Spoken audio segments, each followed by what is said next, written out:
It's Tuesday, the 24th of May, 2016. This is Newsroom on SABC News, Channel 404, Jumbo Africa, and a very warm welcome as we broadcast live from our Auckland Park studios in Johannesburg to the rest of the African continent. I'm Elvis Preslin.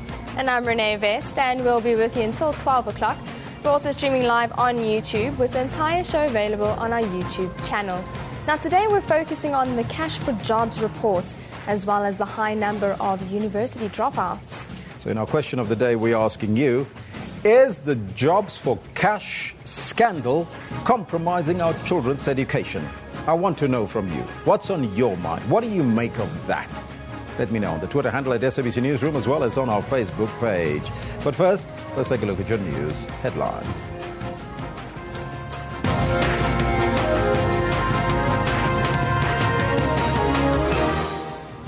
President Jacob Zuma has filed a notice of application for leave to appeal last month's court judgment that ordered a review of the NPA's 2009 decision to drop charges against him. Former Safety and Liaison MEC Willie Mkhunu will be the next Premier of KwaZulu-Natal following the resignation of Senzo Mkhunu. And in Syria, more than 148 people have been killed in bombings claimed by the Islamic State group in northwestern Syria. Now, those are just some of your headlines, but before we get to the news, let's find out from Kendall Makamate what's happening on the sports front. A very good morning to you, Kendall. Good morning, Elvis. Good morning, Renee. Good morning to everyone at home as well. This is what we've got for you in the sports today. We are blessed with talent. We are blessed with players that work very hard. Honestly speaking, this is a team that deserves to win things. Mamelodi Sundowns on cloud 9 ahead of the end of season PSL Awards. If you agree, push yes. If you don't agree, no. And FIFA fires its Deputy Secretary General for millions of dollars of undeclared bonus payments. As world number 2 Andy Murray stages a fight back against Loli Stepanek in the first round of the French Open. Just 18 minutes it's taken for Andy Murray's fight back to begin.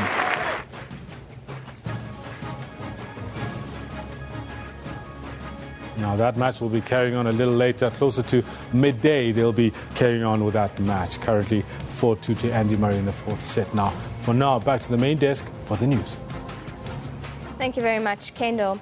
President Jacob Zuma will appeal the Gauteng North High Court's decision that corruption charges against him be reinstated. This is according to a statement issued by the presidency last night. President Jacob Zuma is a third respondent in the matter between the Democratic Alliance and the acting National Director of Public Prosecutions. The president believes that the decision of the court affects him directly and is of a strong view that the court erred in several respects in its decision. The statement says President Zuma also believes that the appeal raises important issues of law and fact. It adds that the president believes that the appeal has reasonable prospects of success. The National Prosecuting Authority is also going to the Supreme Court on the same issue. The NPA announced yesterday it will appeal the High Court ruling that President Zuma should face the 783 charges that prosecutors dropped in 2009. NPA boss Sean Abrams says the spy tapes ruling violates the separation of powers doctrine. No court can order the prosecuting authority to institute a prosecution. We felt the court, with the greatest of respect, went a bit too far. Abrams says the ruling impedes the constitutional powers of the NPA. It is a decision that has been met with criticism from some quarters. Abrams outrightly dismissed suggestions that the decision was politically influenced. I did not have any discussions with the legal team of the president in respect of this matter. At the time the decision was made, it was never discussed with me by Corky Mshe. So we've never had this discussion then, and we've never had that discussion now. However, the decision itself is regrettable. It's really just kicking for touch. I find it hard to see how there could be any prospect of a success on appeal, and I would be very surprised if leave to appeal was granted. Abrams also denied that going to the Supreme Court instead of the Constitutional Court was a delaying tactic. Alderaan St-Pierre, SABC News, Pretoria. Former Safety and Liaison MEC Willis Mchunu has been appointed as the new Premier of KwaZulu-Natal following the removal of Senzo Mchunu. He stepped down with immediate effect yesterday after several discussions with party structures. Senzo Mchunu has agreed to cooperate with the party and its proposition that he be redeployed. Mchunu says the ANC's National Working Committee told him to vacate his position.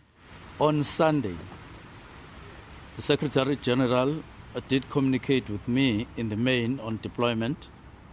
Firstly, he gave me full background on the processes from the province to the NEC and later to the NWC. This he did both on Sunday and today. He specifically explained the decision to me to allow provincial government to reshuffle and their intention to deploy me to the National Assembly. He says there were 6 allegations levelled against him, but he was not at liberty to divulge them. It's believed the ANC accused Mchunu of defying the leadership on certain issues. When a man or a woman accuses you of something, there is always an obligation. It's not a matter of choice. It's an obligation that you place before the accused all the facts, all your relevant evidence, so that there is integrity, there is fairness.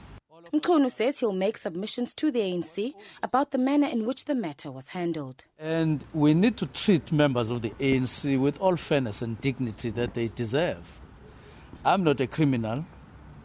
I'm not involved in any scandal.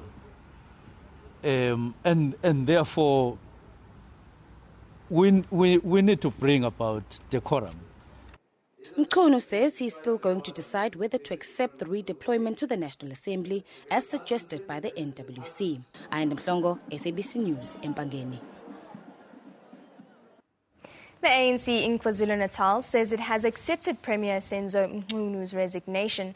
Deputy Chairperson Willis Mchunu will now succeed him. ANC Provincial Secretary Super Zuma made the announcement in Durban last night. The African National Congress, following the processes prescribed by law, will nominate its provincial deputy chairperson, Comrade Willis Mchunu, to be elected as the next Premier of the province.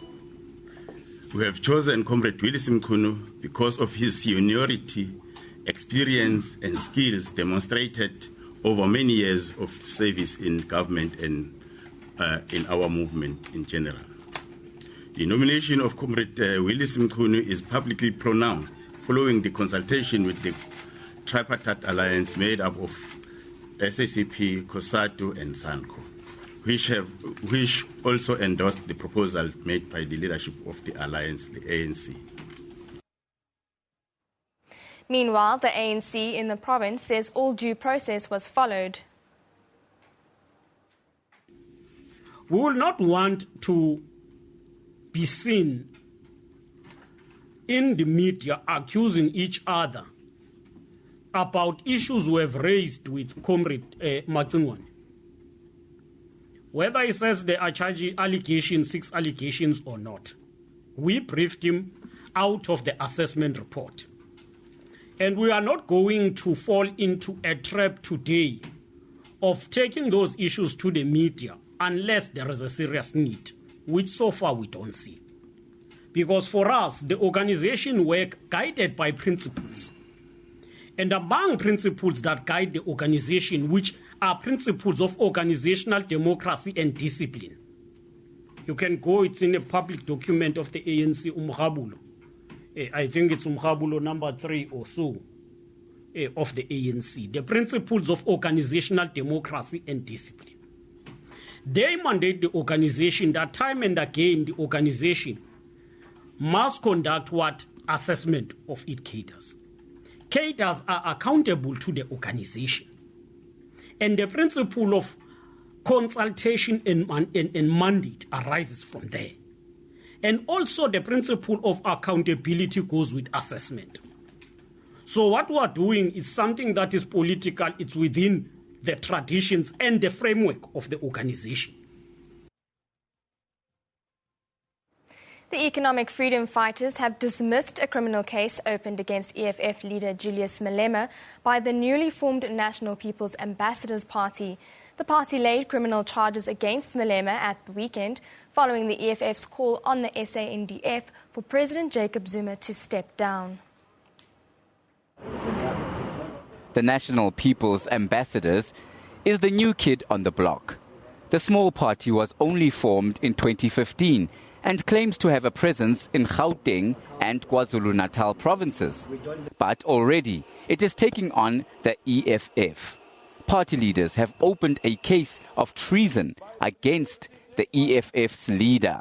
The first charge, threatening the president, who happens to be our government, with the barrel of a gun, of taking him down from his seat. And secondly as well, that the defense force belongs to the EFF.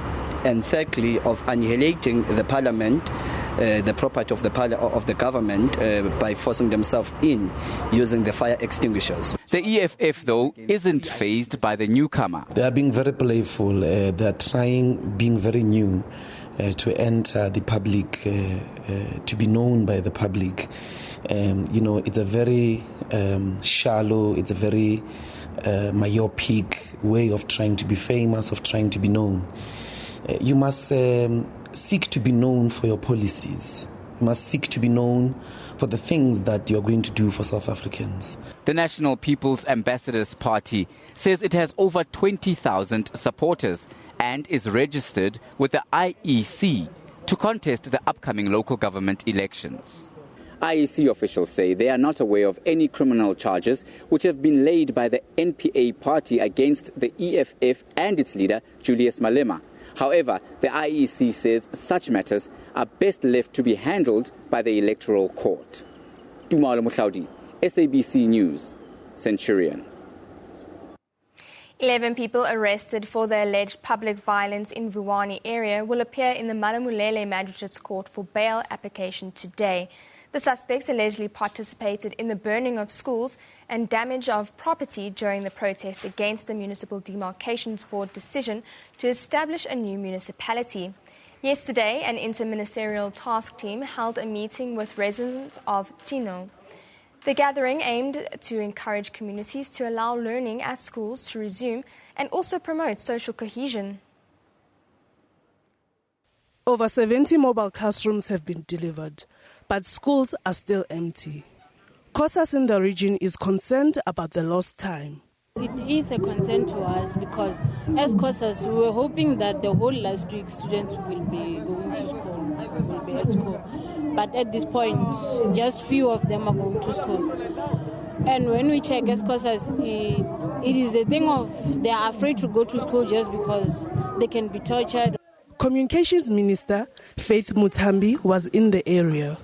She urged communities to allow schooling to resume. Most of the residents agreed. The parents, they've taken that responsibility to say our kids cannot be stopped from going to school. They understand the fact that even when there are grievances, there's a way to get attention from government, not to bar children from going to school. The ministerial task team is expected to brief media in Polokwane. In news abroad, several bombings claimed by the Islamic State group in northwestern Syria have drawn worldwide condemnation. More than 148 people were killed in the attacks. 7 near-simultaneous explosions targeted bus stations, hospitals and other civil cities in the seaside cities of Jableh and Tartus. The region has until now been relatively insulated from Syria's 5-year war. The attack on strongholds of President Bashar al-Assad's regime came as IS faces mounting pressure in Syria and neighboring Iraq. IS says it was in relation for Syrian regime and Russia airstrikes against the jihadists. They vow to carry out more devastating attacks. Now back home, the woman who accused Western Cape ANC chairperson Marius Fransman of sexual harassment has expressed disappointment after the case was dropped. The NPA has confirmed that the Directorate of Public Prosecutions in the Northwest Province declined to prosecute due to a lack of evidence. NPA National Spokesperson Levuyo Mfako says the complainant, 21-year-old Louisa Wynand, has been informed about the decision. Fransman has welcomed the decision. I want to thank especially my family, my wife, my family, as well as the religious community and the Khoisan community that stood with me through all this period, the last couple of months. And again, it has shown that the ANC doesn't belong to individuals, the ANC belongs to the people. And I think, therefore, my appreciation is to the fact that the people stood with me through this very difficult ordeal. The ANC in the Western Cape also supported the decision to drop charges. It has actually divided the African National Congress in the Western Cape. We think that is also, it has actually paralyzed us in the elections work. This pronouncement, we are actually happy and, ululating that is, at least now, we are closing this ugly chapter. Comrade Marius will have to be resuming his duties, of course, in consultation with the national officials of the African National Congress. Wynand's spokesperson, Gavin Prince, says she was shocked when she was notified. The woman said she travelled with Fransman to the ANC's birthday celebrations in Rustenburg in the Northwest on the 8th of January this year. Prince says Wynand is exploring her legal options. Now, on a lighter note, an exhibition of African art is on show in Moscow. The artifacts were collected in the North and Sub-Saharan Africa. More than 200 items are on display. When two Russian artists, Nikolai and Nina Zotov, and their daughter visited Africa, they instantly fell in love with its culture. Inspired by what they saw on their trips to the continent, they created a special exhibition. More than 200 items are on display, which were purchased in African antique shops and bought in remote villages. The exhibition also features artists' own paintings. It was impossible not to fall in love with Africa after visiting Morocco. It was impossible not to fall in love with this country. I couldn't remain indifferent to their culture, to their art, their sculpture, their masks. So, as an artist and someone who loves all things beautiful, myself and my parents, we started collecting African art and painted our own work with Africa in mind. It took 5 years for this exhibition to come together. It was first showcased in the artist's native Volgograd. It has since been shown in Astrakhan and now in Moscow. The artists hope the exhibition will travel throughout Russia and other countries. Every time it goes on display, the exhibition attracts hundreds of visitors. The exhibition features sculptures by African masters, Berber jewelry, ceremonial items and many more never seen at a museum in Russia before. This exhibition boasts an impressive and rare collection of masks used for various rituals around Africa. They transform the visitors into the world of superstition and African traditions, truly portraying the magic of the continent that has fascinated so many adventurers throughout the centuries.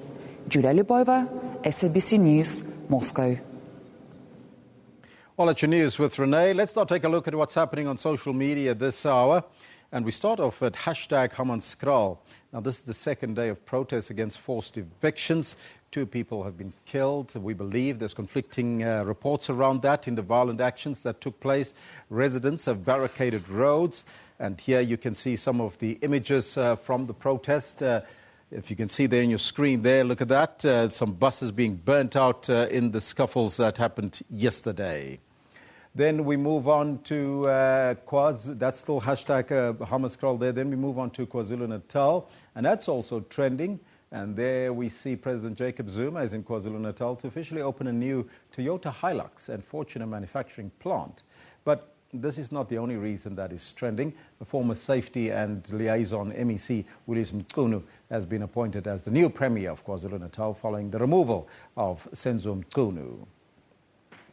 Then #Standard Bank. Now, they lost $90 million US. Now that's 300 million rand to fraud in Japan. Can you believe it? That's a lot of money being lost there by Standard Bank. Let's now take a look at the picture of the day, and that picture of the day comes from Mareka Vermaak, and it shows images of the protests in Hammanskraal, where residents are blocking the roads and burning up some tires as well as some vehicles, and they are saying that cops fired tear gas and rubber bullets earlier. There you can see that picture there from Mareka Vermaak coming through. On the comment of the day, that comes from RT Monkey Boy, and it says there, what a shame these beautiful animals had to die because of the stupid/insane actions of a man. Hashtag Santiago Zoo and hashtag Lions. Now this is in relation to the man who jumped into a lion's den at a zoo in Chile, but the lions were shot. He didn't die. What do you make of that? Trying to commit suicide and you don't die. Rather, the lions die. And then in Hammanskraal, that's the comments that we're looking at today. Hammanskraal residents took to the streets again today, continuing their protest by blockading roads and with burning tires and rocks. You've seen some of the pictures there, but you can send some of your comments to us here at SABC Newsroom, and let's take a look at some of those here. The first one here from Fana that says, the sad thing about Hammanskraal is that all the victims, both the residents and the employees, are poor people. Well, that's the red ants. Hashtag red ants. It's also, people. So Cabello says, where do we get the bravery to burn other people? Do we ever think about these people and their families? They are breadwinners. Hashtag Hammanskraal, says Cabello. McBrilene says, now they are busy burning buses. What must people go to work with? Well, it's a sad face there from McBrilene. And Rebels Without a Cause says, I beg your pardon, my sister goes home a lot more than me. She just gave me the story and the timeline of this Hammanskraal. Umuso Warena is messed up here, says Rebels Without a Cause. This one from Alux Emmanuel says, straight out of Hammanskraal, hashtag it goes down in the town. Well, there you have it. There's some of the pictures that you can see, some of the burning buses. So are people going to travel? These are some of the questions that our viewers are asking this morning because they burnt the buses. There you have it. Let's now take a look at some of the front pages of the newspapers from around the globe. And we're starting off in Europe. The Times reports that scores of fracking projects across England were given a boost last night as councillors in Yorkshire approved the first scheme in 5 years. It says the landmark ruling gives green light to fracking. Moving on to the United States now, the USA Today reports that the list of local police chiefs recently ousted in the wake of personal disputes or racially charged episodes involving police officers' conduct is long, and it's getting longer. It says the police chiefs under fire across the U.S. And then finally in Iran, the Tehran Times report that Indian Prime Minister Narendra Modi and the Afghan President Ashraf Ghani separately met with the leader of the Islamic Revolution, Ayatollah Ali Khamenei, yesterday. You can see the picture there on the front page. Those are all the newspapers that we have for you available from around the globe. Let's now take a look at what's happening around the country today.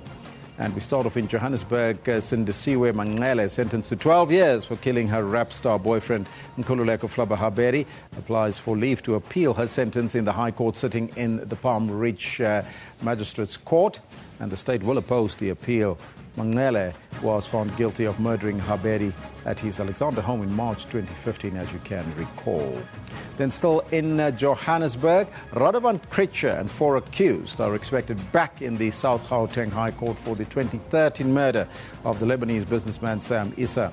Now, we'll be sure to keep you updated of all the court cases as they progress today and make sure that you do know about them. Those are all the court cases that we have. Let's now take a short break, and we'll be back right after that.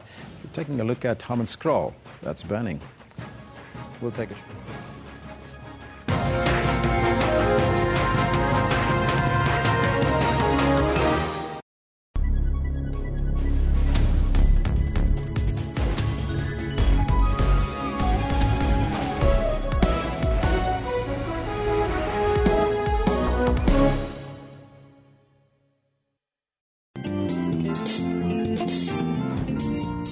past should not determine your destiny if you make informed choices about your future.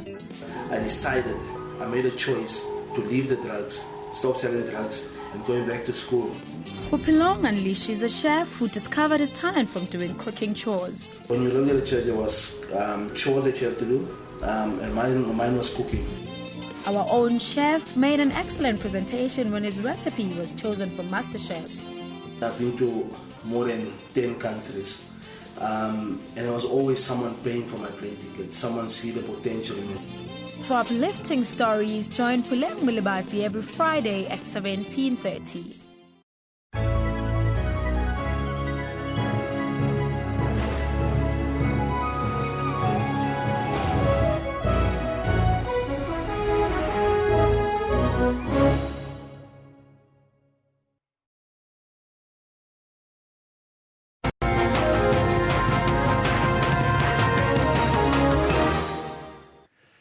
Welcome back. Now, protests are continuing at Sekampaneng, the informal settlement in Hammanskraal, north of Pretoria, following anti-eviction violence, which conflicting evidence or reports suggest that 2 people have died yesterday. Now, residents attacked workers from an eviction company contracted by the city of Tshwane, as well as torching buses and damaging vehicles. Now, they are refusing to be evicted from the land, which the Tshwane Metro says they have occupied illegally. Now, for more on the story, on the telephone line, we are joined by the Tshwane Municipality spokesperson, Blessing Manale. Mr. Manale, a very good morning to you and welcome.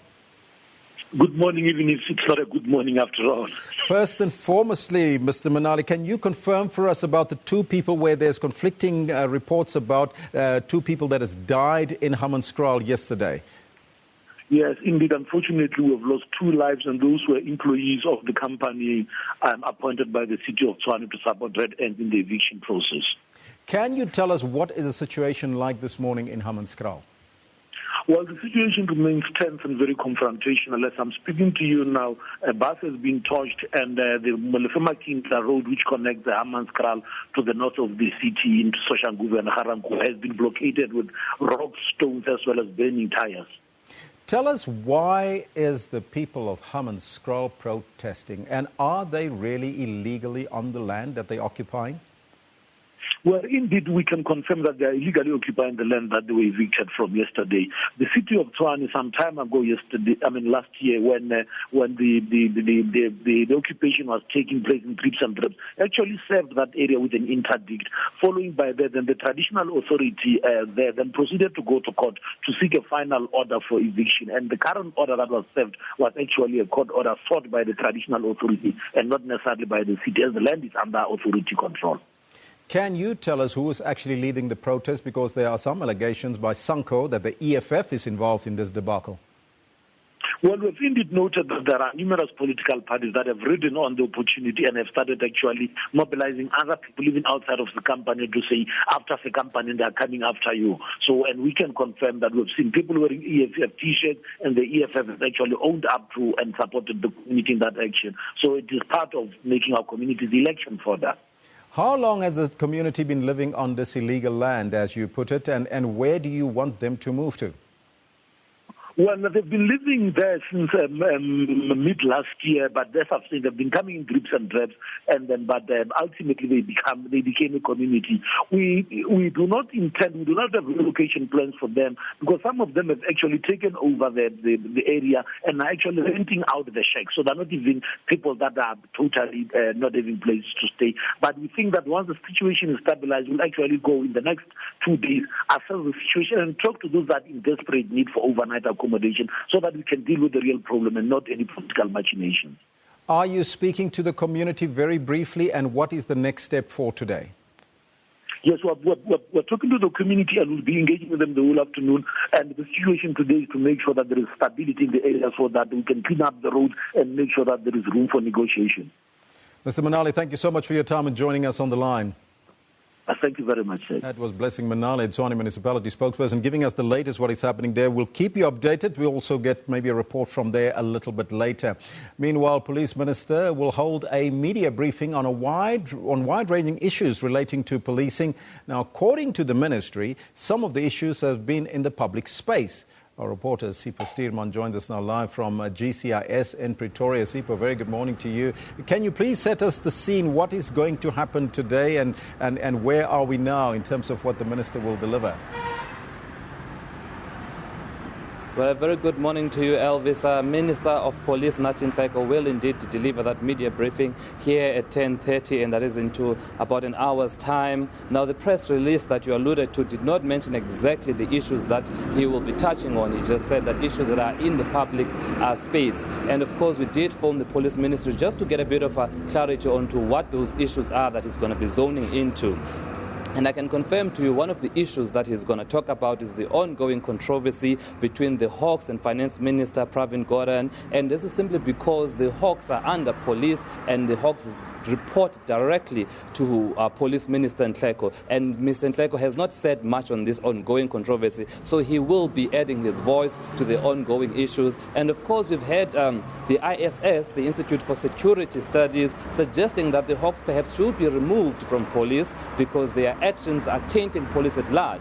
So it will be interesting to hear what the minister's response is to suggestions that Hawks maybe should be an independent entity aside from police, because there are beliefs that the Hawks' actions are now damaging the image of the police at large. And another issue, Elvis, that the minister has been engaged in publicly is that of the power struggle between the minister himself and the suspended IPID head, Robert McBride. Now, we know that the minister suspended Robert McBride last year, and following that, McBride, of course, fought that suspension. He went to the Gauteng Johannesburg High Court, where he fought that suspension, and it was actually successful on his part that the judge there in the High Court found that the suspension was not constitutional. The minister then appealed that matter at the Constitutional Court, and as we stand, that matter is before the Constitutional Court, where judgment is reserved. So those are some of the issues that he's going to be touching on: Pravin Gordhan, the Hawks, and suspended IPID head McBride. Comprehensive. Thank you so much for that report, Sipho Stierman. You'll keep us updated as we wait for that media briefing to kick off. Meanwhile, we're going to focus now on our theme for this morning. The Department of Basic Education is considering laying criminal charges against some of those mentioned in the Jobs for Cash report. That report was released by the Basic Education Minister, Angie Motshekga, on Friday night. The report has found that teachers' posts are being sold, often with the involvement of the union SATU. Meanwhile, SATU has come out blazing and strongly against the report, calling it baseless. The union says since January, it has written no less than 3 times to the minister and the ministerial task team requesting that they be provided with factual evidence.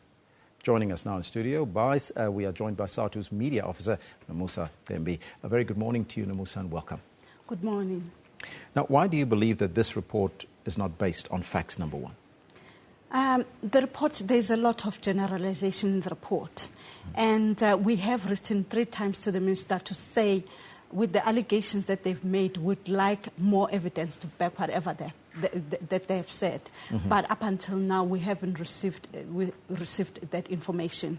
For instance, if I could mention one, our relationship with the alliance, with the tripartite alliance, which is the ANC, COSATU, and SABC, the report creates an impression that this relationship has somehow brought in corruption into the system, has somehow brought in a system of patronage. Some people have used that to rise within the ranks of political party, of the ruling party, to cabinet posts, to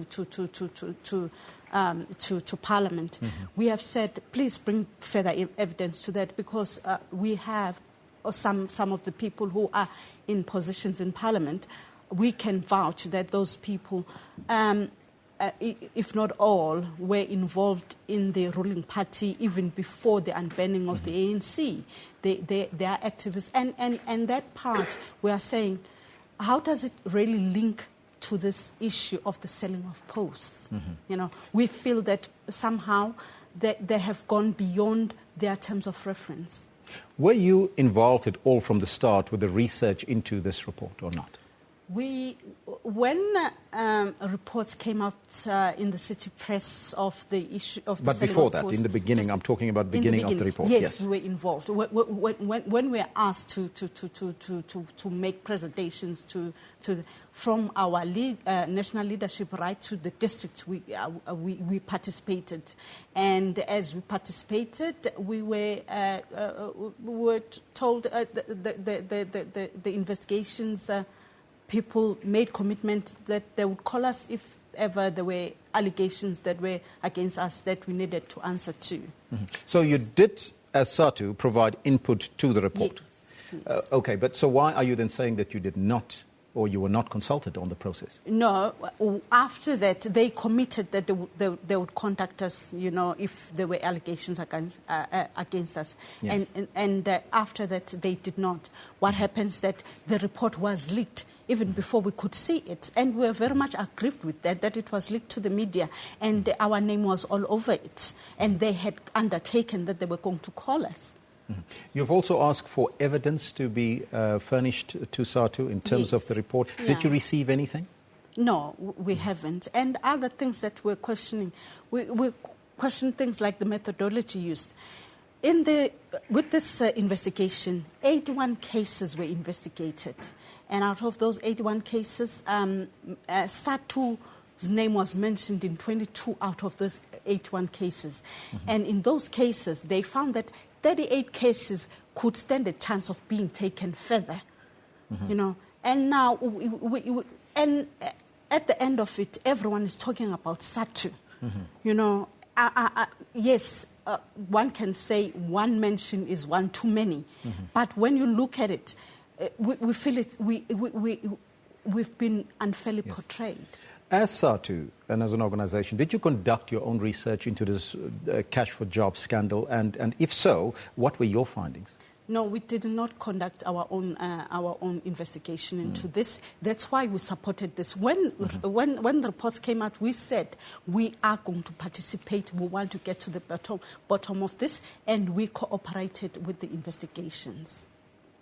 Now, the report is out. Yes. What now? We are consulting with our lawyers, and we are also going to hold a special National Executive Committee of the Union to look at the report and come up with the final say as to what the next step to take. There's a number of recommendations from the report that people must be taken to task. There's also calls from other educational stakeholders and political parties that those responsible must be criminally held liable. What's your take on that? Yes, we are saying if the investigations find that there are people who are criminally liable, the law should take its course. We won't we won't be a stumbling block to the law. We want to get to the bottom of this. Mm-hmm. From the teachers that has been involved in the report, as SATU, were you aware of these shenanigans happening in the classrooms? We were not fully aware of what was happening. When the reports came out, yes, we were asked by the media before they reported about this, but it wasn't a matter that we were fully aware of. What are you saying to the report that suggests that SATU was in control of the Jobs for Cash scandal?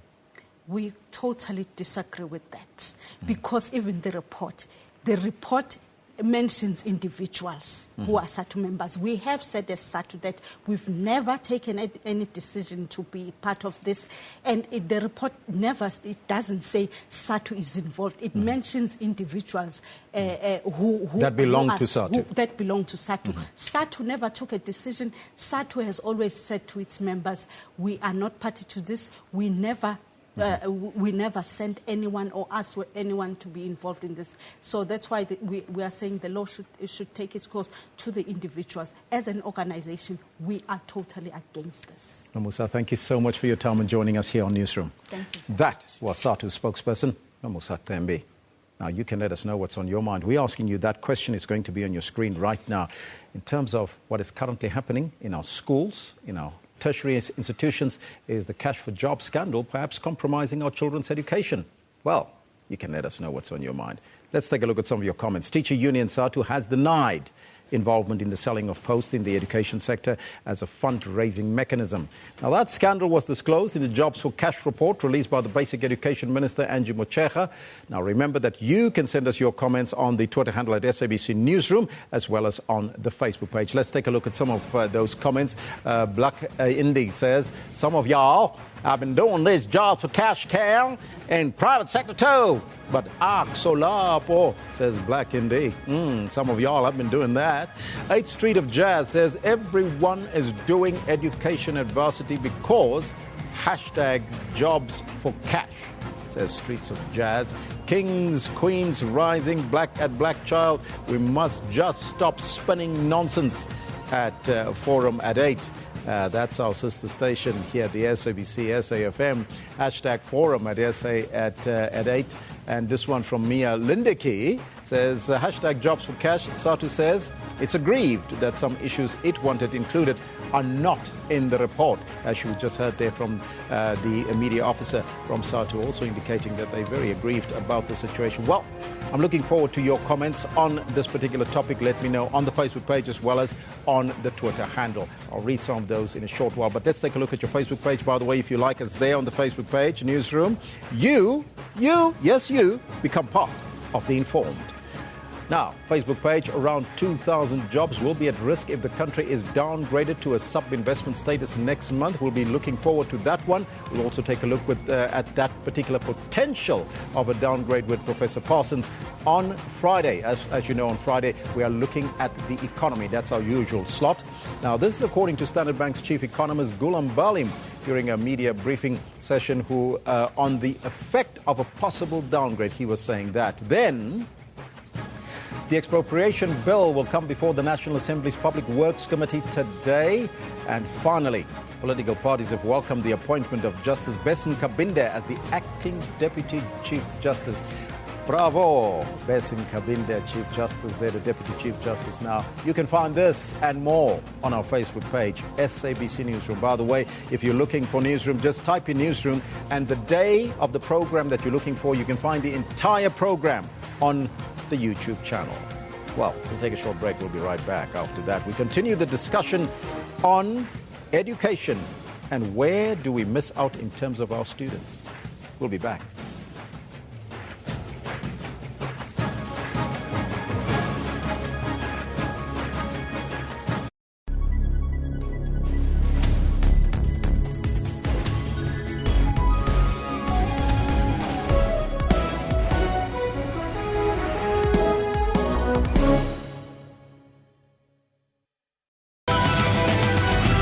How does this extreme heat affect basic conditions of living? Food spoils more readily, and the risk of food poisoning outbreaks or food poisoning in a household.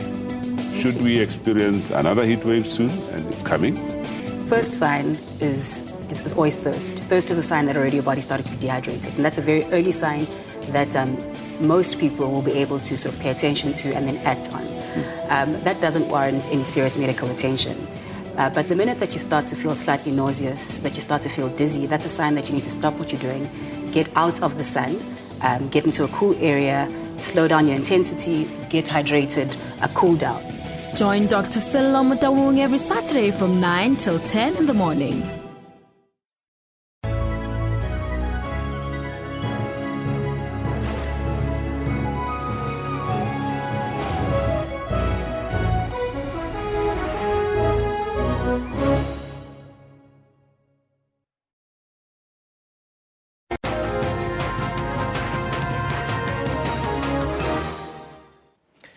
The South African Education and Environment Project is a non-profit organization that aims to expand access to and improve quality of early childhood education and care in impoverished communities, and to help educationally disadvantaged young people prepare for and have access and succeed in further education, training and, of course, productive employment.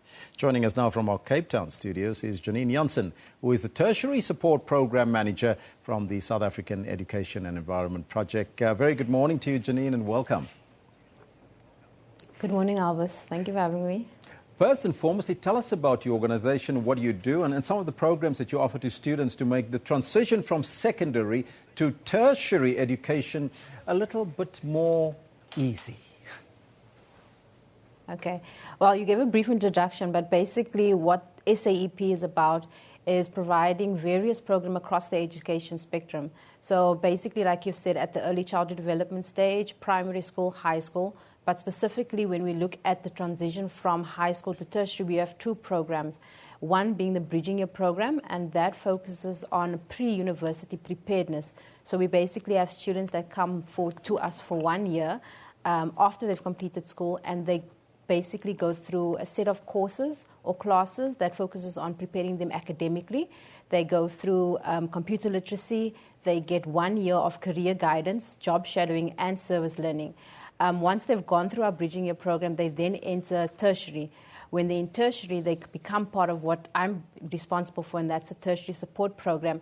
And while they're in tertiary support, they basically get a range of support from financial support to non-financial support in terms of academic assistance, guidance, social work services, just services generally to help them cope with being at university. Mm-hmm.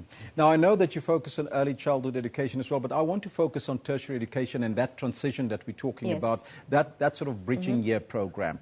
Now, we understand that there's almost 25% of students that really drop out in the first year, right? But what are you hearing from the interaction that you have with your students? What are some of the major reasons why students are dropping out?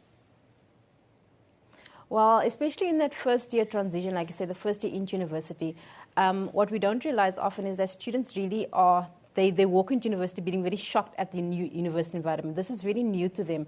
There's high academic expectations, and often students aren't able to cope with that. We often hear in the media and in reports that financially students are struggling, and that is true. But beyond financial challenges that students might face, it is mostly about being able to adapt to the university environment, being able to cope academically, and not feeling like you don't belong in the university space. Because oftentimes students feel like they don't belong there.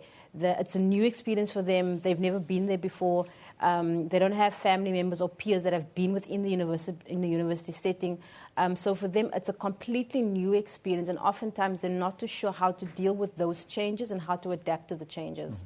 What have you found are some of the major issues concerning students when they come from tertiary education, that transition to university? Especially, you've mentioned that, it's a new environment for them, that they are not fully prepared. So is there perhaps enough career advice and guidance in high school before they get to tertiary institutions? I think that's where the challenge lies, Alvis, because not sufficient support is given before school. You find that within basic education, we do have the life orientation curriculum, but not enough time within that curriculum is really given to career guidance. And not just career guidance, but actually just preparedness for university.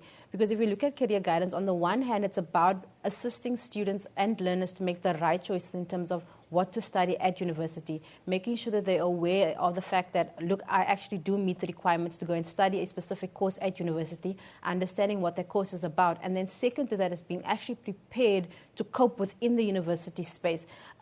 Because like you asked earlier about what are the factors that might be affecting students not being able to be in university and dropping out, one of the things is, like I said, academic preparedness, but also your ability to communicate in English, because often the language is also a barrier, and just generally also being able to identify as being a student within the university environment is the challenge. So before getting into university, those are the things that we need to try to help our learners with, or our young people with, to cope with or to work with.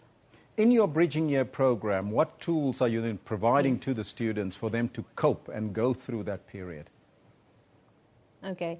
So specifically, academic literacy is a core component of our Bridging Year program, and that looks at assisting students to communicate in English academically for essay writing, also just to communicate with your lecturers and tutors. We also do computer literacy, because I think something we also take for granted is that a lot of our students coming from township high schools don't necessarily have access to a computer, and they don't know how to use a computer. And we know that at university, predominantly most of your work is done on a computer. So a lot of the work in that 1 year is that they go through a computer literacy course. The career guidance is also very intensive. What we've learned through our work within high schools is that career guidance is not just basically a one lesson within a class study timetable, but rather that you need to be giving more focused time to a learner to really understand what their choices and what their options are, and also for them to interrogate that. And that's why we also have job shadowing and service learning as part of that, because we want students to understand, like, when you go into the work environment, what it is that you're really going to be experiencing within the study field that you would like to go into. Janine, for people that are interested in making use of your service, how do they get hold of your organization? Well, they can visit our website, so that's www.saep.org. They could also visit our Facebook page. There they'll find a bit more information. Each year at the beginning of the year, we open up our bridging applications, so students are able to apply to be part of our bridging year program. That's if they don't want to immediately go into tertiary, or if they feel that they don't necessarily meet the requirements to be at university, they can come to us for that 1 year. Like I said, that application process always opens up in January of the next year. Janine Jansen, thank you so much for your time and joining us.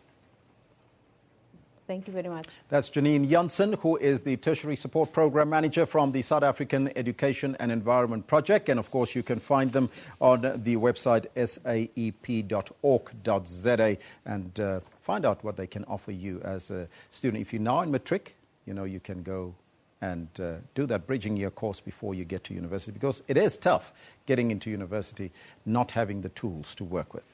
Well, right now, we'll go to the continental weather to take a look at what you can expect today.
Another person has been shot dead and another is in a critical condition in hospital. The CRL has laid charges against controversial televangelist Paseka Mutsoneng. More than 1.3 million South Africans have been added in the past 2 registration weekends.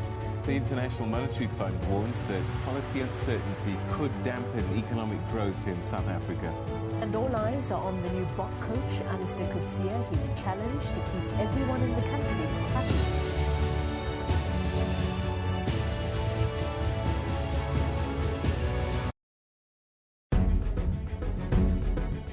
Did you go to heaven? Kelvin is the one who created all this. What are you fighting over? Us?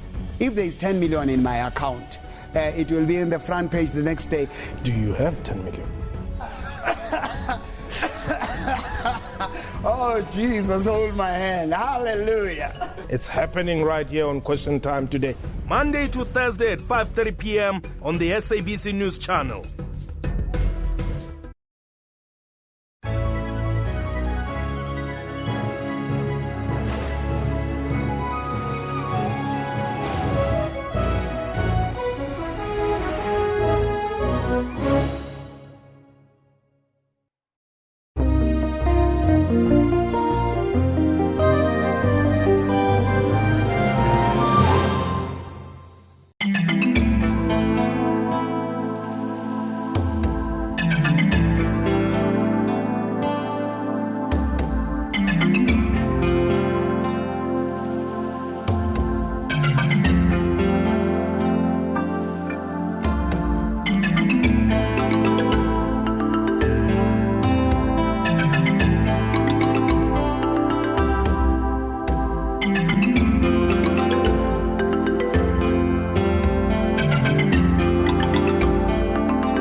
They say you can judge a nation's greatness by how it takes care of those who cannot take care of themselves.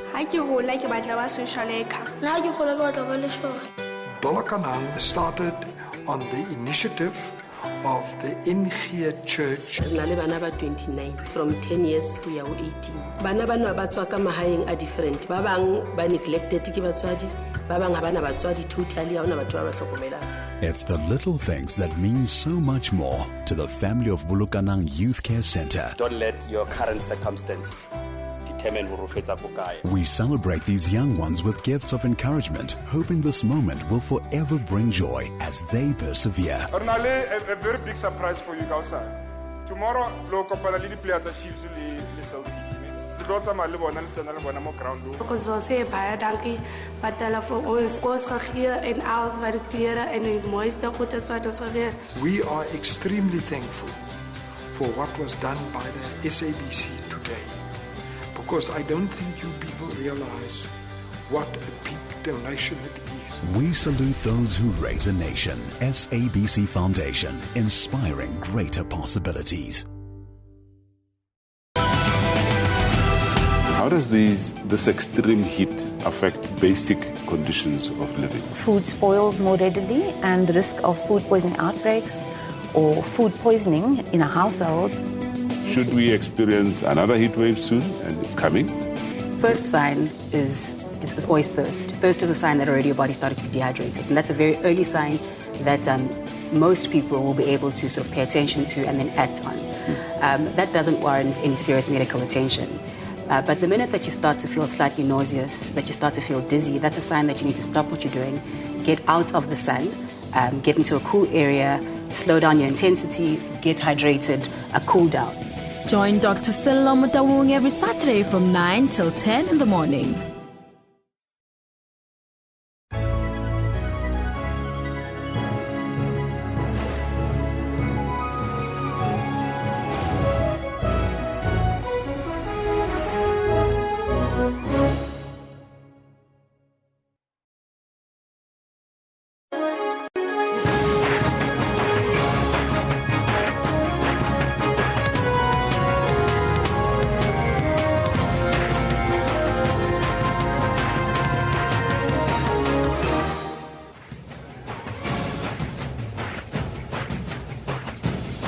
It's Tuesday, the 24th of May, 2016. This is Newsroom on SABC News, Channel 404. If you've just joined us, Jumbo Africa. And a very warm welcome to the second hour. We're broadcasting live from our Auckland Park studios in Johannesburg to the rest of the African continent. I'm Elvis Presley. And I'm Renee Best, and we'll be with you until 12 o'clock. We are streaming live on YouTube with the entire show available on our YouTube channel. Of course, today we've been focusing on the Cash for Jobs, Jobs for Cash report, as well as the high number of university dropouts. And we'll have that discussion just after the 10 o'clock news. Now, in our question of the day, we're asking you, is the Jobs for Cash scandal compromising our children's education? You can send us your comments on our Twitter handle at SABC Newsroom, as well as on our Facebook page. But first, let's take a look at your news headlines.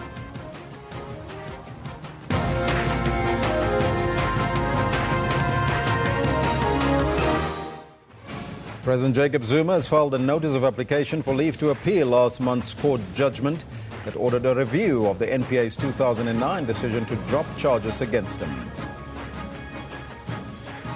Former Safety and Liaison MEC Willis Mchunu will be the next Premier of KwaZulu-Natal following the resignation of Senzo Mchunu. And in Syria, more than 148 people have been killed in bombings claimed by the Islamic State group in northwestern Syria. Those are all your headlines, but before we get to the news with Renee, let's find out from Kendall Makamate what's happening on the sports front. Very good morning. It's a beautiful Tuesday morning. Quite a lot happening in the world of sports, and beknownst to some, there's quite a lot. Good morning to you. This is what we've got for you in the sports today. We are blessed with talent. We are blessed with players that work very hard. Honestly speaking, this is a team that deserves to win things. Mamelodi Sundowns on cloud 9 ahead of the end-of-season PSL Awards.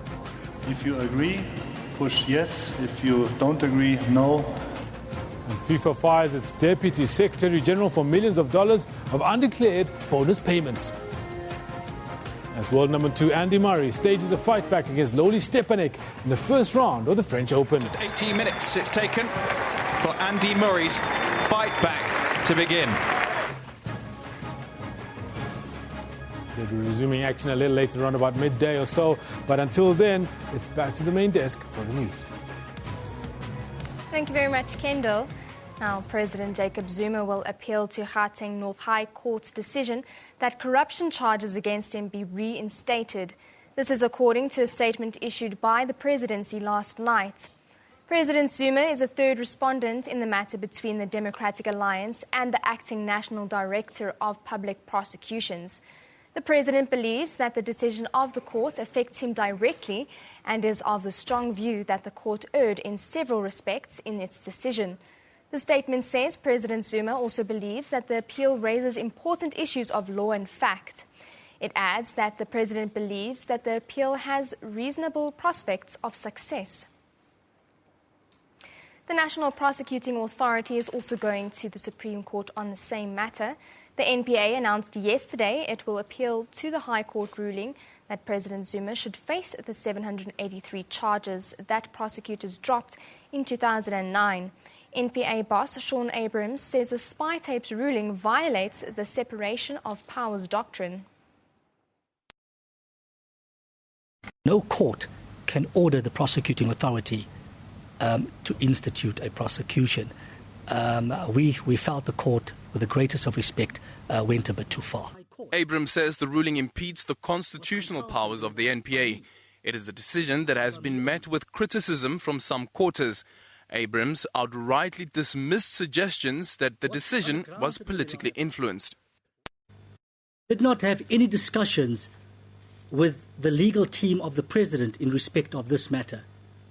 At the time the decision was made, it was never discussed with me by Corky Mshe. So we've never had this discussion then, and we've never had that discussion now.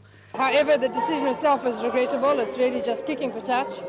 I find it hard to see how there could be any prospect of a success on appeal, and I would be very surprised if leave to appeal was granted. Abrams also denied that going to the Supreme Court instead of the Constitutional Court was a delaying tactic. Alderin Simpier, SABC News, Pretoria. Former Safety and Liaison MEC Willis Mncunu has been appointed as the new Premier of KwaZulu-Natal following the removal of Senzo Mncunu. He stepped down with immediate effect yesterday after several discussions with party structures. Senzo Mncunu has agreed to cooperate with the party and its proposition that he be redeployed. Mncunu says the ANC's National Working Committee told him to vacate his position. On Sunday, the Secretary General did communicate with me in the main on deployment. Firstly, he gave me full background on the processes from the province to the NEC and later to the NWC. This he did both on Sunday and today. He specifically explained the decision to me to allow provincial government to reshuffle and their intention to deploy me to the National Assembly. He says there were 6 allegations leveled against him, but he was not at liberty to divulge them. It's believed the ANC accused Mncunu of defying the leadership on certain issues. When a man or a woman accuses you of something, there is always an obligation. It's not a matter of choice. It's an obligation that you place before the accused all the facts, all your relevant evidence, so that there is integrity, there is fairness. Mncunu says he'll make submissions to the ANC about the manner in which the matter was handled. And we need to treat members of the ANC with all fairness and dignity that they deserve. I'm not a criminal. I'm not involved in any scandal. And therefore, we need to bring about decorum. Mkono says he's still going to decide whether to accept the redeployment to the National Assembly as suggested by the NWC. Ayanda Mhlongo, SABC News, Mpangeni. President Jacob Zuma is expected to open a new Toyota Hilux manufacturing plant in Prospecton in the Eastern Cape. Our reporter Mzwandile Mbeche will be part of the festivities there. He joins us now on the line to give us an update, in fact, there. Mzwandile, a very good morning to you. Can you tell us, sketch us the scene and what we can expect there today? Thank you very much, Elvis. Indeed, the president is going to be here. You can see behind me, this is Toyota plant in Durban, Prospecton, where he'll be launching a very important project, a project really where the new Fortuners and the Hilux will be built. So it's a very important occasion because it talks about a broader question of investment into the country. You know, in the past few perhaps months, or the climate of economy in our country is very difficult. So events like this are really, really important. But Elvis, let me tell you that I'm with the presidential spokesperson who will tell us exactly what the president is going to be doing and how important this is for the country at large. Dr. Bongani Ngolunga, who is currently the spokesperson of the president. Welcome, Dr. Ngolunga. Thank you very much. Good morning to you and your viewers at home. This is a very important project that the president is going to be unveiling today. Tell us more about it. Well, I mean, this is a huge vote of confidence in the leadership of President Zuma. As you know, this is just not the first investment that has been made in South Africa in the recent months. A few weeks ago, BMW announced that they are making a huge investment, 6.2 billion rands. VW made the same announcement that they are making investment. Ford made an announcement that they are making investment. So this investment here in the new Hilux and Fortuner models, it is worth 6.1 billion rands that Toyota is making here. And so this is huge. As you know, President Zuma has emphasized that we should work together as Africans to turn around our economy and to create jobs. And the jobs that will be created through this investment today is 4,000 jobs. This plant here, the Toyota plant, already employs 8,000 people. And so this is quite huge for our people. President Zuma went to Davos, as you can recall, and he said South Africa is open to investment. And this is what he was talking about. That South Africa is open to investment and we are creating jobs. So this is huge for our people. So this is going to certainly benefit our people. I hear you talking about 4,000 people. Is it the new? This is new numbers of people who are going to be employed. Already here in this plant, 8,000 people are being employed. And so another 4,000 people will be employed through this huge investment of 6.1 billion rands that Toyota is making today. So is the automotive sector in the country really backing the trend? The economy of our country at the moment is not in good shape, but we see investments from the automotive sector. And that is because of an incentive scheme that the government has introduced. And so they are taking it up.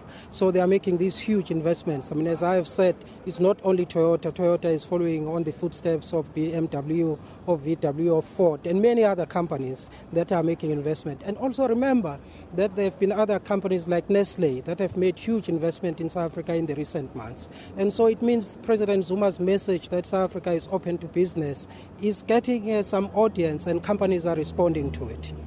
Will this really help in terms of changing the perception?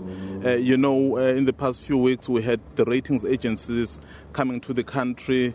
Do you think this will go a long way in terms of perhaps influencing them positively? I think so. Remember what Moody's said about South Africa. It said South Africa is beginning to turn the corner. And this is a clear demonstration that South Africa is turning the corner and that our growth, economic growth, we are going to see economic growth coming on stream. And so we think that it shows a huge confidence in the leadership of President Zuma, and his message is gaining some resonance among investors. The investors indeed are showing confidence, as you say, but just recently we have been told that unemployment has increased. Yes, I mean, that is true. And that's the reason why investments like these are so significant. I mean, as I've just said, 4,000 new jobs are going to be created at this plant. There are many other jobs that are going to be created through investments like BMW and other companies that have invested in South Africa. Because it is not just political rhetoric that matters. You measure progress in the economy and other sectors of our society through investments like this. And we think that if there is implementation of government programs as President Zuma has been doing, we'll start seeing some results. And the people of South Durban today, of prospecting, are going to see results through the employment of these 4,000 people that are going to be employed through this huge investment by Toyota. And so President Zuma is very happy. He is coming here in the next minutes to launch this new project. And it's quite good for the people of South Durban, and it's quite good for the people of our country. Thank you very much. Thank you very much, sir. Thank you. That is Dr. Bongani Ngulunga, the spokesperson of the president, very upbeat about the project that the president is going to be launching, that of unveiling a plant that will build the models of new Fortuners and the Toyota Hiluxes. It's as the day progresses, Elvis will be able to update you and tell you exactly, even when the president is here, and here really where to from now in terms of other investments coming into the country. Zwandile Mbeja, a reporter there in Prospectum in Durban. We earlier mentioned that it was Eastern Cape. We're so used to all the manufacturing, especially of motor vehicles, happening in the Eastern Cape. But this one in Durban, in Prospectum, and of course job opportunities there as well as investment. That shows confidence in the country's economy. We'll be speaking about the economy on Friday with a good old Professor Raymond Parsons. And that will be part and parcel of our discussion. But right now, let's cross over to Renee for some more. Thank you very much, Alvis. Now, the economic freedom fighters have dismissed a criminal case opened against EFF leader Julius Malema by the newly formed National People's Ambassadors Party. The party laid criminal charges against Malema at the weekend, following the EFF's call on the SANDF for President Jacob Zuma to step down.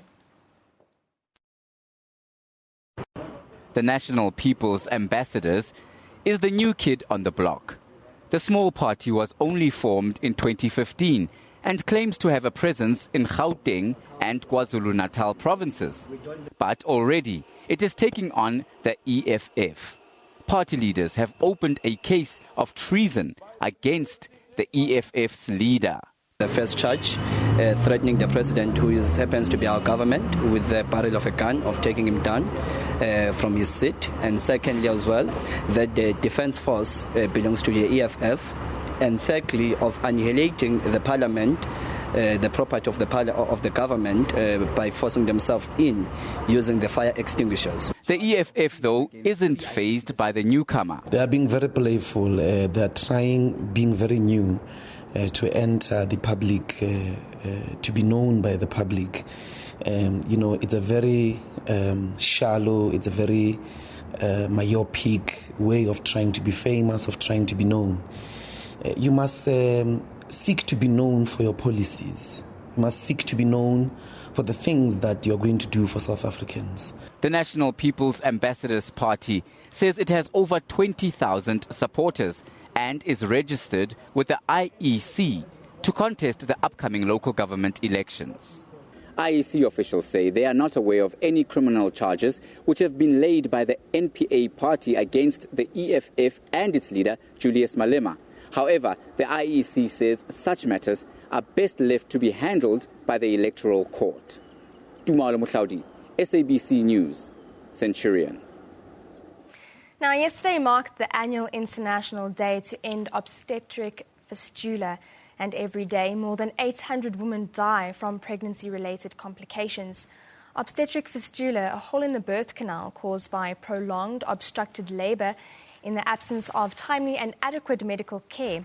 It is estimated that approximately as many as 100,000 new fistula cases occur each year in the developing world, and it is estimated that more than 2 million women and girls are still living with these conditions. The condition is preventable and in most cases can be repaired surgically, but most women and girls living with fistula will never receive treatment because of lack of services or because the procedure is just unaffordable to them. Now we are joined in studio by Dr. Akinyele Eric Dairo, who is the practice manager for reproductive health and maternal health from the United Nations Population Fund. A very warm welcome to you today. Thank you. Thank you. Now, tell us about some of the programs you were involved with yesterday to commemorate the annual International Day to End Obstetric Fistula. Thank you.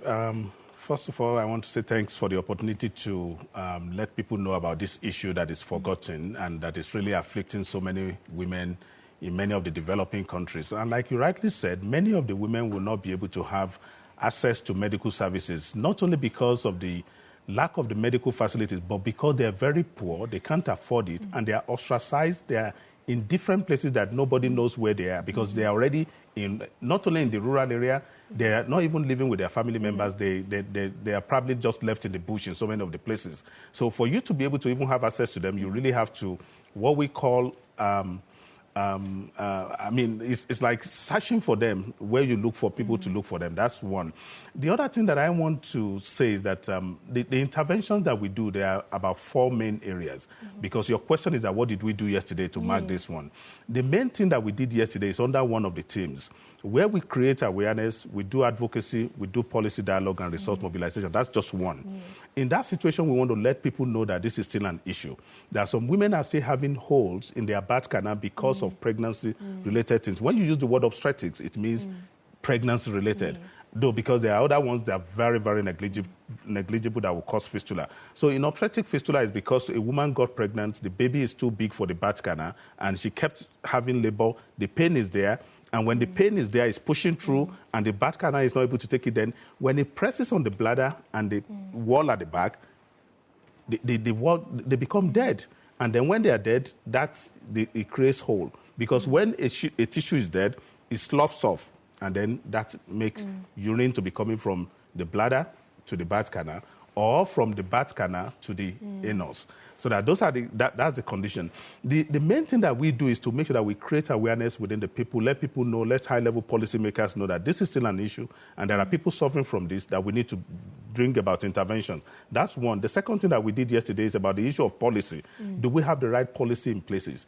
If we don't have the policies, there's no way the government will put money to it because government fund their policies and their programs. So we do that one as the second one. The third one is that during the awareness creation, we mobilize resources from donors, from partners to say that this is still something that we need to address. And then we as an organization, United Nations Population Fund, we make sure that we reassess how far have we gone within our interventions and where are we making progress, what do we need to do. So it's a reawakening for us every year to say, this is the status. And like rightly said, we still have about 2 million people suffering about that. We've repaired about 70,000. 70,000 to 2 million is very short. The third thing is that about 100,000, we estimate about 100,000 every year. So when are we going to catch up if we don't do that kind of thing and make sure that we do something that is very major? So that's one of our interventions. The 3 other interventions, which I might be able to talk later, is the treatment and care, which is repairing that one.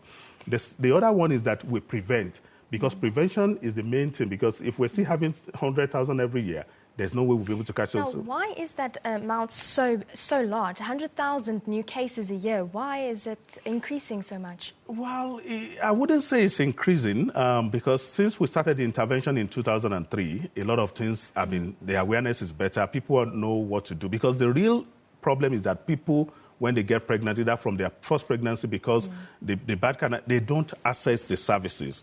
So if now, because of the awareness, we're telling people, when you are in labor for at least 6 to 12 hours and you are not delivering your baby, go to a health center.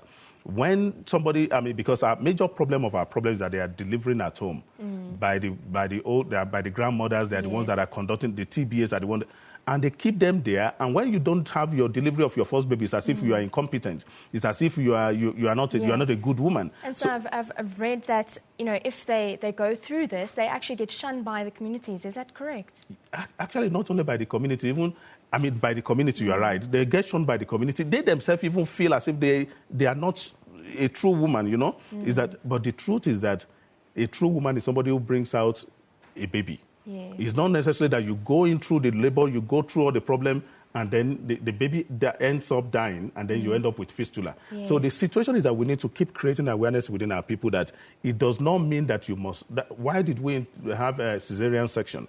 Cesarean section is for those who are not able to deliver on their own. Yes. So we need to create awareness for our people that whatever they are doing within the community, whatever the traditional birth attendants, the healers, the grandmothers are doing, is supposed to complement what they are doing in the hospitals. Yes. So that wherever they are not able to do it, the hospitals should help us to do the intervention to bring out the babies. Yeah. So now, in which countries are actually the most affected by this? And do you have a number of programs that are educating these communities, these very small rural communities, on pregnancy and maternal health?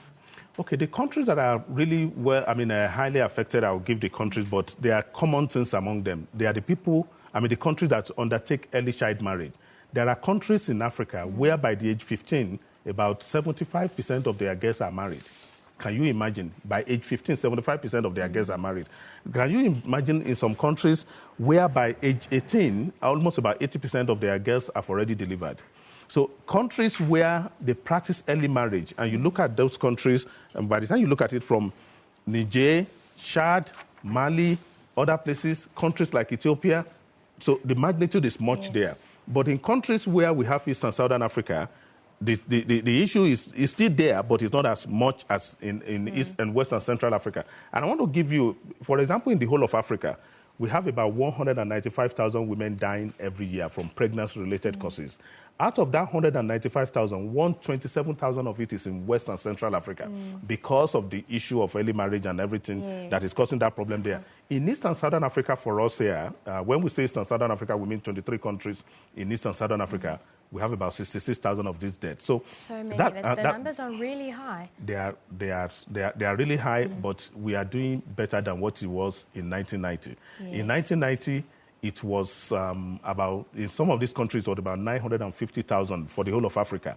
In countries in West and Central Africa, it's about, 950,000, 950 women dying per 100,000 live births. So in that situation, the magnitude was about half a million women dying. But now, all over the world, we have about 303,000 women dying every year. So in terms of the success, we have reduced maternal death by about 44%. But apart from that issue, what we need to know is that for every woman that dies, about 20 women are going through some other problems that we've not been able to see. This fistula that we're talking about, the drop foot, the backache. There's so many things that are going there, infertility that is coming. So we need to keep creating awareness that these are issues that we can prevent, and we must work on the prevention. And for our prevention, it has to be a comprehensive approach, starting from when you give birth to the girl, the feeding. That's what determines how the nutrition level, that's how determine how well they will grow and how their body will develop. So we look at the kind of food, the kind of breastfeeding we give to them. So that's number one. Number two is education. If you don't give a woman education, how does she get employed? The people who are getting married at 12-year-old and 10-year-old is because they didn't go to school. If they go to school and they are left in school and they finish high school, they would have been 18. By 18, they would have been fully developed a little bit, and that will prevent that kind of obstructed labor to happen. So that's the kind of another one. Then when we now have the youth and adolescents, because one of the problems that happens with issue of obstetric fistula is either child marriage, is either unintended pregnancy among young people, teenagers, and that's when they go into that kind of thing. So how do we make sure that we give them the right information, the right access to services, that they don't get pregnant when they don't want to get pregnant? And that's what UNFPA works for. We want to make sure that every pregnancy is a wanted one. We want to make sure that every delivery is safe, and that we give enough nurturing to the young people for them to be well developed before they start getting pregnant, so that they can access services. And then, I've been talking about then the next one is that when the woman is pregnant, does she access services? Is she using it? Not only that, when she wants to also deliver, let her go to health facility. Let her be delivered by a skilled birth attendant, so that the skilled birth attendant can recognize when we're running into problem, and we do medical intervention to do a cesarean section so that we don't end up with obstetric fistula. Because obstetric fistula is a major problem. Not many people know how to repair it. And yes, you're quite right. But thank you so much, Doctor. I'm going to have to stop you there. We are running out of time. Of course, it's a very important issue that we do need to discuss here. But I thank you very much for coming on the show and raising awareness of this. Thank you so much. That, of course, was Dr. Akinyele Eric Dairo from the UNFPF, United Nations Population Fund. But Kendall is standing by with your sports news.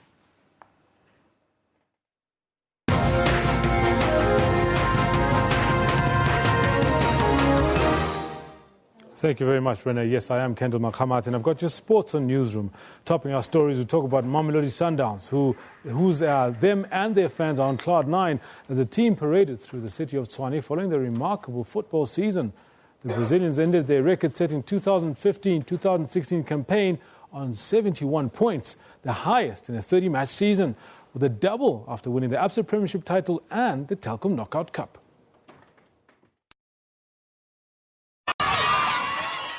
Scenes of jubilation after an overall fantastic season. Fans came out in numbers to celebrate with their team. The parade began in Mamelodi, where the team visited different schools. It is where the club's president, Patrice Motsepe, joined the parade. Such vibrancy was experienced at the next stop in the CBD. It was at the Tshwane University of Technology, where fans were entertained. Whenever they're at the stadium, we give that extra 10% just to please them, because we know what they go through to come to the game. So for me, I know that it's easier to watch on TV, but we really, really appreciate those who take their last money and come and watch us at Lucas Moripe. Although it's time for deserved celebrations, at the back of the coach's mind remains the thought of next season. Sundowns have won 4 trophies in 3 seasons. It's impressive, but he's still seeking for more, and he's aware of his rivals' intentions to dethrone him. The main competitors, what we call direct competitors, rivals, the Pirates and Chiefs, obviously they're not happy with the number of gaps, the number of points between us and them, and also a very good gap between us and second. So we have, look, let's be honest, it's fantastic. 71 points to win 22 games out of 30, really. To match that is going to be very difficult. But we also have to improve. We have to match it. 5 draws, just try and reduce 5 draws and get 2 wins out of 5 draws. It can be better. Celebrations will continue for the next 2 days with the parade on the outskirts of the city and an event organized by the league sponsors Absa. Lebantube, SABC News, Pretoria. Now, carrying on with our celebration of Mamelodi Sundowns players, they look set to make a clean sweep of the PSL's top honours at the award ceremony to be held at the Empress Palace next week, Monday. 3 of the Sundowns players stand to win the Absa Premiership Footballer of the Season and the Players' Player of the Season awards. Those are Kamabiliat Hlompo Kekana and Keegan Dolly, who've all been nominated in both categories. Sundowns were handed the Absa Premiership trophy on Saturday following a season in which they dominated. They won the title with a record 71 points and also bagged 3 of the 4 Absa Premiership quarterly logs. Downs players Hlompo Kekana, Kamabiliat and Keegan Dolly are in line for individual recognition in the form of an award. Their coach Pizo Musimani has been nominated for Coach of the Year, with Mukshin Etukhral and Gavin Hunt completing the list. Downs, Tabuntiti, Dennis Onyango and Kekana among nominees for Defender, Goalkeeper and Midfielder of the Season respectively. It's such an honor for me to be nominated as the Footballer of the Season.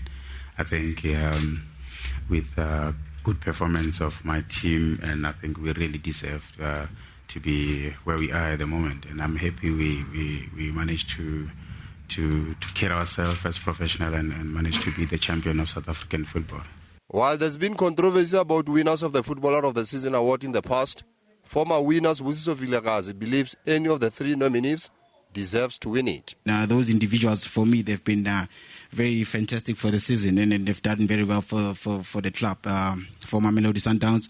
So, congratulations to them. Nominees in other categories, including for Nedbank Cup, MTN 8 and Telkom Knockout Player of the Tournament, were also announced. Pesing Katlo, SABC News, Johannesburg. And so it was that the final whistle for the Absa Premiership 2016 season was blown. And the final log standings with a major interest in who makes the final top 8 as well as right at the bottom of the log.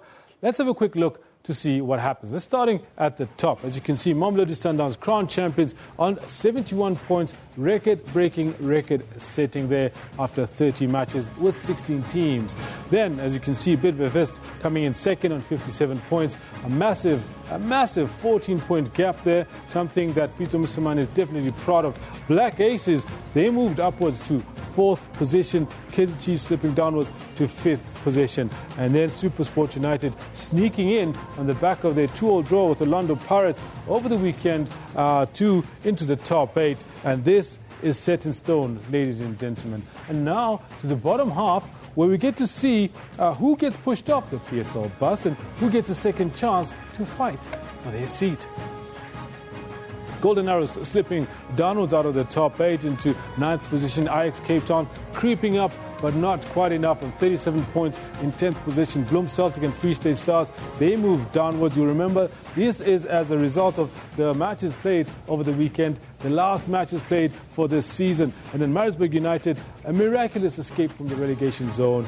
They moved up, and they moved up into 14th position after thumping Jomo Cosmos in Olen Park 3-1 over the weekend. And University of Pretoria, they moved up from the bottom to 15th position, and Jomo Cosmos have obviously been relegated to the NFD.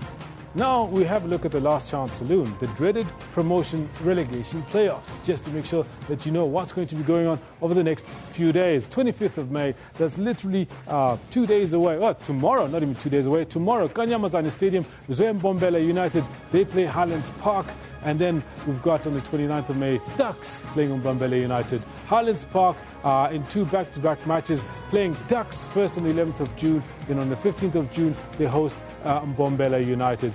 And then Mbombela United at the Kanyamazane Stadium in Nelspruit, they'll be, in Mpumalanga rather, they'll be playing the University of Pretoria, 18th of June, and Ducks will be playing Highlands Park in the final match of the NFD PSL relegation playoff matches to see who it is that will be slipping downwards and who it is that will be moving and joining Baroko FC in the PSL. Now, scandal-plagued FIFA has been rocked by yet another incident of alleged fraud by a top official. Football's governing body has confirmed that it has fired, with immediate effect, its Deputy Secretary-General, German-Swiss national, Markus Kattner. FIFA says an internal investigation has uncovered breaches of Kattner's fiduciary responsibilities in connection with his employment contract. It is believed that he paid himself bonuses worth millions of dollars, reportedly with the unofficial blessing of his former bosses, Sepp Blatter and Jerome Valk. Kattner joined FIFA as finance director in 2003 and was promoted to Deputy Secretary General in 2007, and Blatter took Jerome Valk in as head of FIFA's administration. In September 2015, Valk, who eventually got a 12-year ban, was found guilty of financial misconduct. Kattner then stepped in as the interim Secretary General from then until earlier this month. FIFA hopes that by turning over potentially incriminating evidence to the continuing US and Swiss criminal probes, it can maintain its formal position as the injured party in the twin investigations. Kattner, however, has not been charged with a crime. Senegal's Fatma Samoura will take over as FIFA's new permanent Secretary General next month. Now, South African tennis ace Kevin Anderson will get his French Open campaign underway in Paris today. The 18th seed will face Frenchman Stéphane Robert in a first-round match. Elsewhere, second seed Andy Murray of Britain will try to wrap up a tight clash against Czech veteran Radek Stepanek. Stepanek was on fire as he initially overwhelmed the world number 2 with the terrific display of clay court tennis. A frustrated Murray struggled to keep up. Stepanek could do no wrong.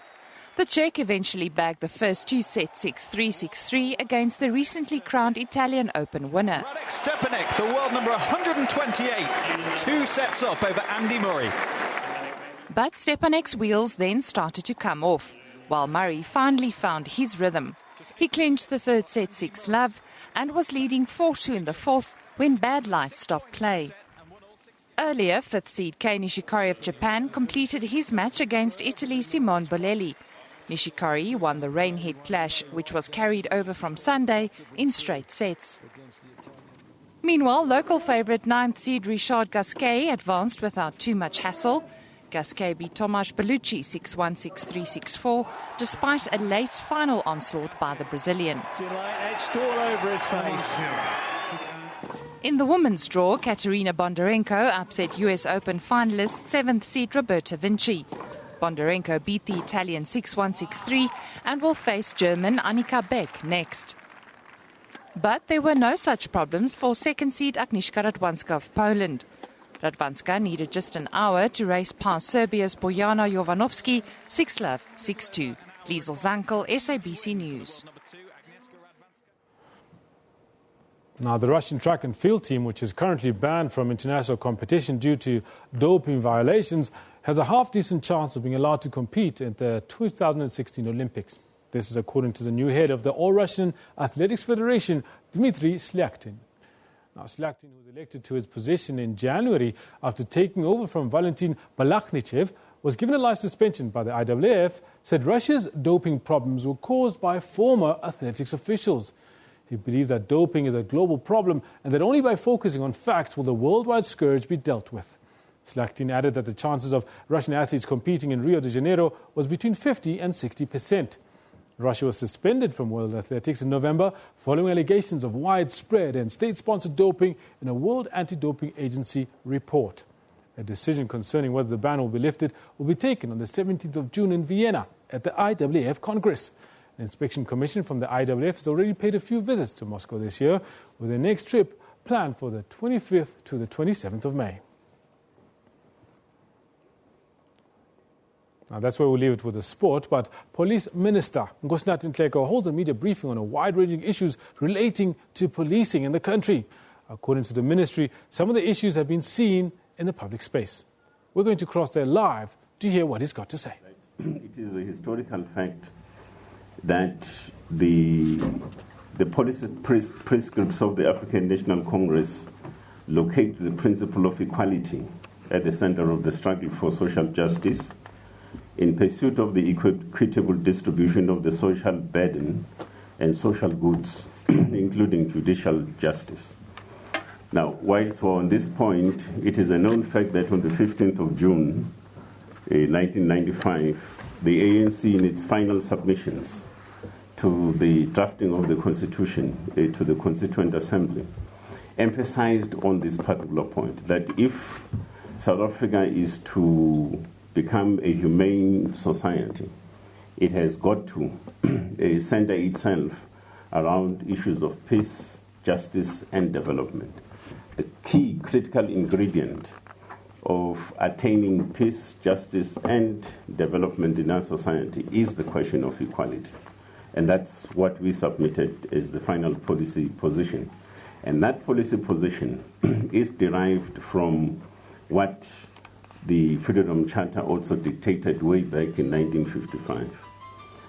And that Freedom Charter states that our country will never be prosperous or free until all our people live in brotherhood, enjoying equal rights and opportunities. Again, the point of emphasis is the question of equal rights, and your equal rights bring about peace, development, and everything else, and that includes the question of opportunities. It links prosperity to justice and fairness, and so it has always been our understanding, ladies and gentlemen, that we first needed a just order so that we can attain peace, as peace is a necessary condition for prosperity or development. The injustice and unfairness of apartheid colonialism had to be defeated, replaced by a just order, because that injustice denied our people peace, as the Charter also asserted on this question, that our people have been robbed of their birthright to land, liberty, and peace by a form of government founded on injustice and inequality. As the cliche goes, there can be no peace without justice, and no development and prosperity without peace. Whilst shared prosperity improves the potential for lasting peace, the pursuit of prosperity can never be used as a reason to tamper with the foundations of a just order. allowing the foundations to become unjust by favoring some and not others will lead to a generalized discontent and slowly but surely plant the seeds for civil strife and or war, a fruit definitely not worth tasting. From time to time, some sections of our communities criticize police action for a myriad of reasons. We accept this criticism as an important aspect of our people's freedom of expression and popular oversight. It releases social wisdom and frees the people's voices, helping to expose angles that could be blind spots to law enforcement practitioners and brings about constructive criticism. All the people of our land are entitled to this right, and we need more practical expression of it. However, in the recent past, we have witnessed what we consider to be unfair, malicious, and personal criticism. In the recent statement, the South African Communist Party alleges that the Hawks have a mandate to harass the party. Now, we should also be reminded, ladies and gentlemen, that the South African Communist Party is an organization committed to scientific socialism and the pursuit of truth through facts. And what then is puzzling is that we find a situation where the party is criticizing others through rumors and faceless officials. The statement issued alleges political motivation as the real basis for some cases. We disagree with this and challenge not only the South African Communist Party but all South Africans to show us one political organization whose members have not at one time or another faced a focused eye of the law enforcement, or one organization that has not had its member or members investigated for one reason or the other. Some of the issues that apparently ike the party relate to issues that have to do with the invasive powers of intelligence work, precisely because of their invasiveness, as well as their capacity to deny people personal freedom and human dignity. Those powers are kept by the Bill of Fundamental Human Rights in our Constitution. Laws have been enacted to compartmentalize and restrict intelligence work, and therefore what begs as a question in this particular instance is whether or not are we being challenged to ignore the Bill of Fundamental Human Rights. Finally, the party talks about former special branch members in the police. Now, in addressing this question, there are few aspects that one would have to focus on. First and foremost is that apartheid was a social system. Secondly, that many institutions existed before democracy. They existed during the days of apartheid. Some of you were journalists in the apartheid days. But the question would then arise whether or not should we then also refer to you as apartheid journalist, for an example. And if we do, would that be called fair? And I don't think it would be fair necessarily. So when we deal with this particular question, we need to be quite careful about it. I'm raising this issue because not only now and in the recent past, we've had to hear stories of some of our officials being apartheid police members and so on. And of course, that would be in the cause of people advancing particular positions. We don't have a problem with advocating and advancing positions and so on, but I think we should be subjected to fair criticism at all material times. But I can also state that, and this point perhaps should also be subjected to political engagement, discussion, and all other consideration. The fact of the matter is, white police officials, both in the army and in defense, were ideologically mobilized to sign up with the police service and the army. But the bulk of your black and particularly African police members were ordinarily employees and as a result a force multiplier in there. But they were not ideologically mobilized to sign up with the police service and so on.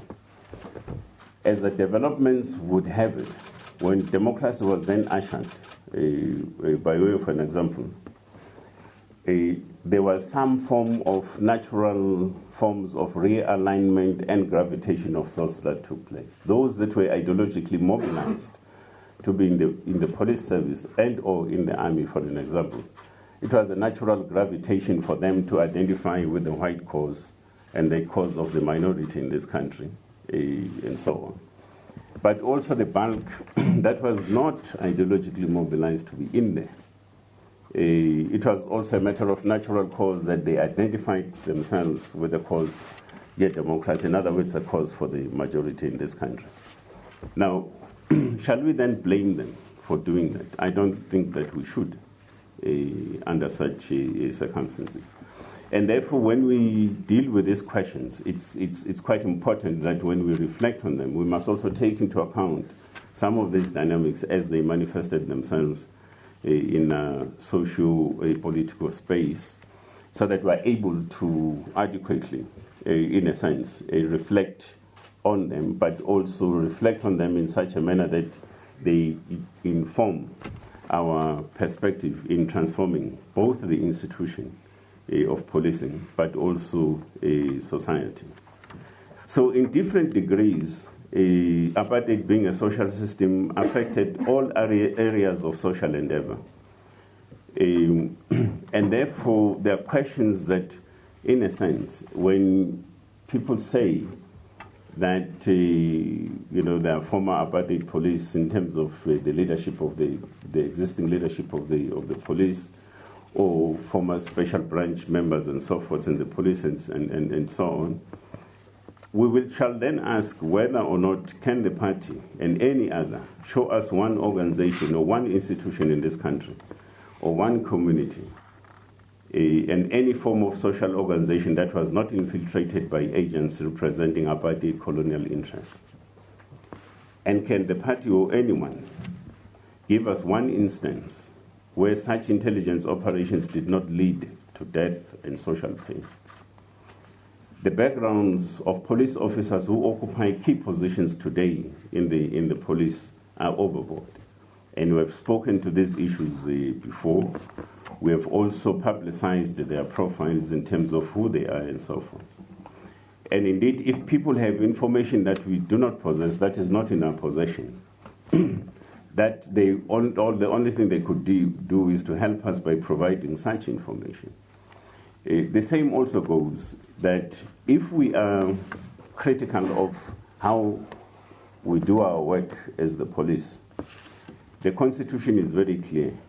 It sets up key critical institutions of us as ordinary members of this society, for an example, to take up grievances and issues and pursue them. For an example, if we are aggrieved by how the police are behaving themselves, we have IPID. In the case of the Hawks, for an example, you have a DPCI judge, but also you are not exclusively channeled to only just deal with the DPCI judge. You can also go to IPID and both the IPID and DPCI judge to complain about how these institutions, Hawks in particular, or any other institution of policing, is behaving and trampling on the rights of individuals collectively and otherwise. So you can do that. But also you can elect not to and approach a court of law, to therefore raise the grievances that you as an individual member of society and or a collective formation of our citizenry can then take up such matters. However, the key point, though, on this matter is that these articulations are extremely divisive. It is an issue that cannot be taken to its logical conclusion. It has a potential to tear the country apart for if we must punish some people for having worked for police intelligence, then we must punish all those who work for colonial and colonialism of a special type intelligence services, because all of them, as the party would say, served the crime against humanity. So, for us, the manner of argumentation is utterly irresponsible and unsustainable. And because we work in the security environment, we can only advise all and sundry. Just simply do not go there. It is not worth our efforts. We must work for unity and not division. Our people have a shared destiny. And let us accept that people, like everything else in nature, South Africa must be, like everything else in nature, change.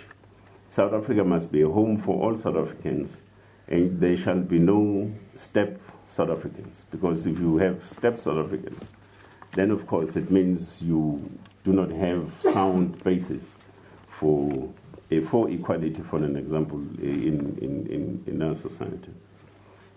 And the fact remains that when South Africans are unhappy about some of our actions, let them challenge us in court, as I had suggested, but also through these other institutions that I had referred to. And we do prefer to be challenged in court precisely because the powers that we hold as the police restrict or hinder people's freedoms. Where courts clarify issues, society benefits, including the police, who then gain a better understanding on how to handle certain matters in an evolving democracy. And ladies and gentlemen, many of us have a responsibility to lead South African society from various platforms. And in this regard, we must say that we are fortunate. However, we must remember that we have an obligation to lead well to the best of our abilities. And having said so, let me also just stress one particular point. We are seeing a particular growing tendency, for an example, of attacking public officials. Now, that tendency itself is extremely dangerous. For starters, for an example, I heard yesterday that the NDPP was addressing a media conference somewhere. And in response to such, I began hearing political party leadership of some other quarter referring to the NDPP in the light of the decision that they've taken, that he's nothing else except that he's there to serve the political objectives of the head of state, President Zuma. Now, that's an unfortunate thing to say in the first instance by a political leader. It is unfortunate in a sense that, firstly, the public official concerned, the NDPP, is not a political operative. It's not a politician.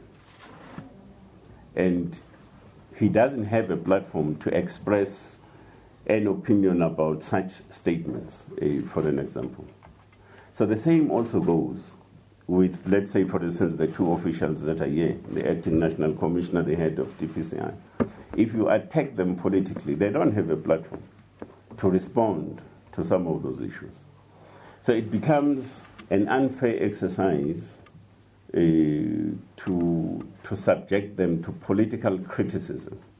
And the Constitution is quite clear, by the way, on the question of who takes political responsibility for these institutions. Both Section 206 and Section 207 expressly talk to the issue of the responsibility of policing constitutionally. Where does it lie, and so it goes. Now, so to have a situation where we begin to want them to be politicians, I think is completely wrong. I'm saying want them to be politicians in the sense that all that we do are politicians, but then we criticize them politically. We say they are holding a particular political agenda. And that's a political criticism. It has nothing to do with operations. It has everything to do with what you perceive to be their leaning, for an example, politically and so forth. But the fact of the matter is that they are officials that do not have a platform politically to then respond to such accusations of sorts. So it becomes unfair in that particular instance. However, should any one of us feel aggrieved and feel that DPCI, for an example, is pursuing a political agenda, so let's use constitutional institutions created by the Constitution, be it your IPIT, be it your court, be it the DPCI judge, amongst other things, and so on. And by so doing, I think we would be acting quite responsibly. And then, of course, the officials, should they be found to be on the wrong, they must then be held accountable, and necessary sort of correct action would then have to be effectively taken to correct them in case they would have entered a space that they shouldn't have, for an example, entered. So I want to leave it at that, ladies and gentlemen. Thank you very much. Thanks, Minister. We'll then open this session for questions directly. And as such, we will be taking about 5 questions at a go. We'll start in Victoria, and thereafter we'll go to South. So we'll then ask colleagues from the media to identify yourselves and the organization that you represent. So, in a show of hands, get an indication.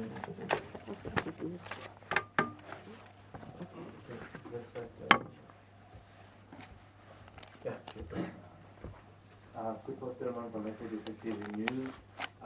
Recently, we were at a seminar with ISS, and it had suggested that the controversies around the Hawks and the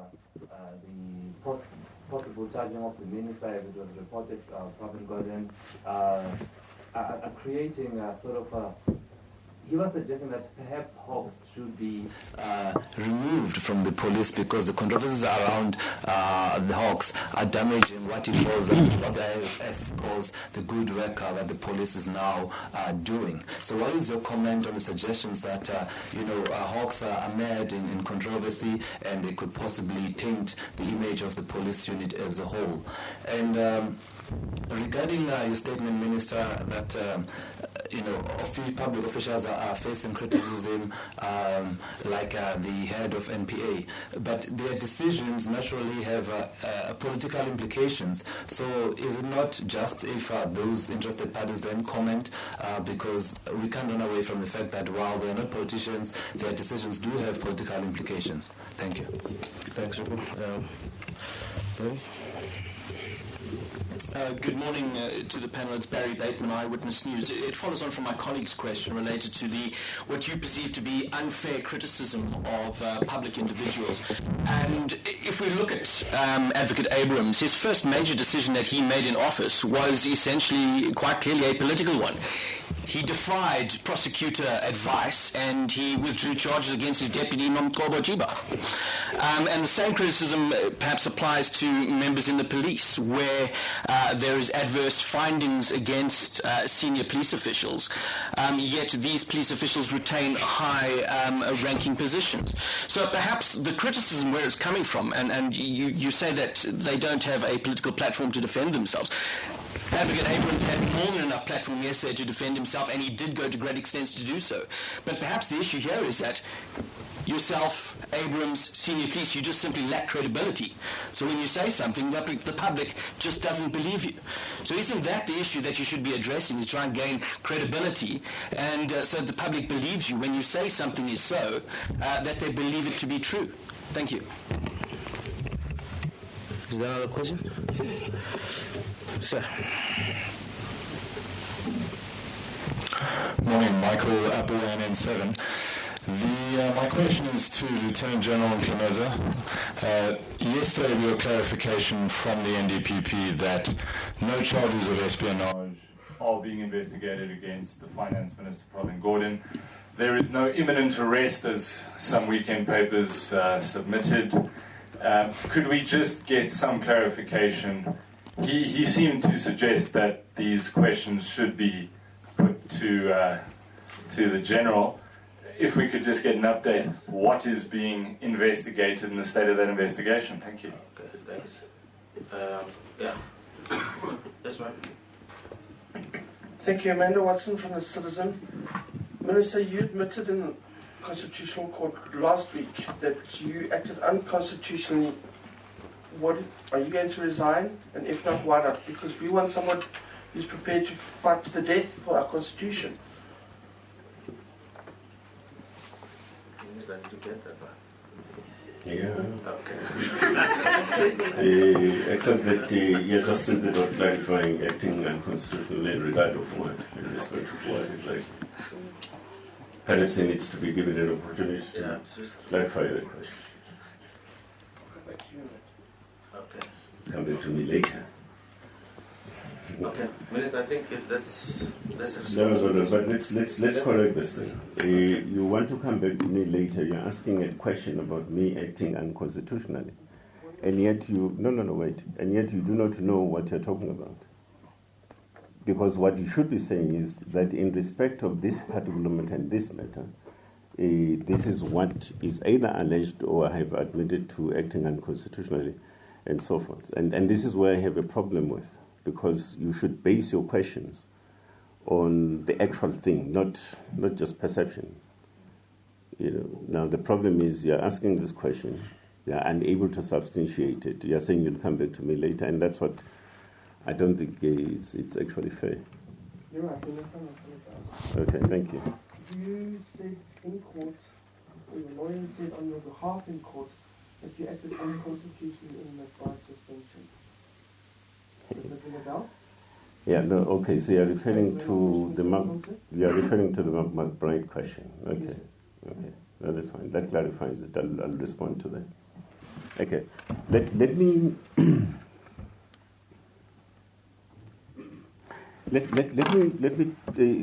start with perhaps the first question, Mr. Stillman. Okay, Stillman. The question of the independence of the Hawks.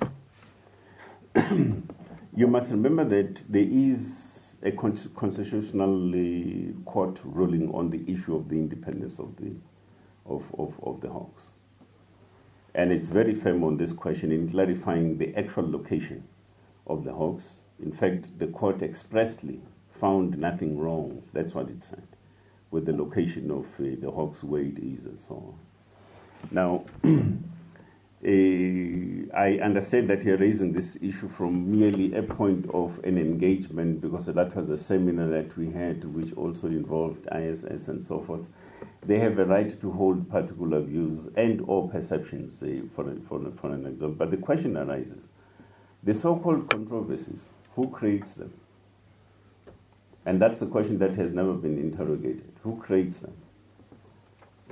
Certain people plant these things, and they want these things to be believed, and they are driven from a particular angle and so on. And then we stand on the other side and say, yeah, we decry controversy and so forth. That's the issue that we should be talking to. The camera is obscuring your beautiful face there. I want to see the cameraman. Sorry.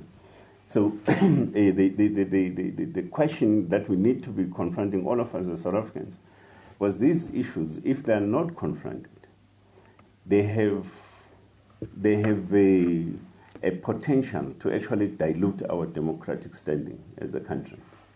So that's what we need to begin to enter into. And in fact, let me just say, maybe let me hook up this point with the other point about, I think it was raised by the gentleman from AN7 about the question of charges and investigation and whatever and so forth. That point has been clarified over and over and over again about what exactly is being investigated. And I've been asked very funny questions. What charges are being investigated? Now, you can't investigate a charge. A charge is the product of an investigation. So the fact of the matter is that, yes, their investigations, their inquiries, whatever they are around the question, for instance, of the SANS rogue unit. And you all know that. And that issue has been clarified, for an example. So I just don't understand, in a sense, what it is. And you seem to think that if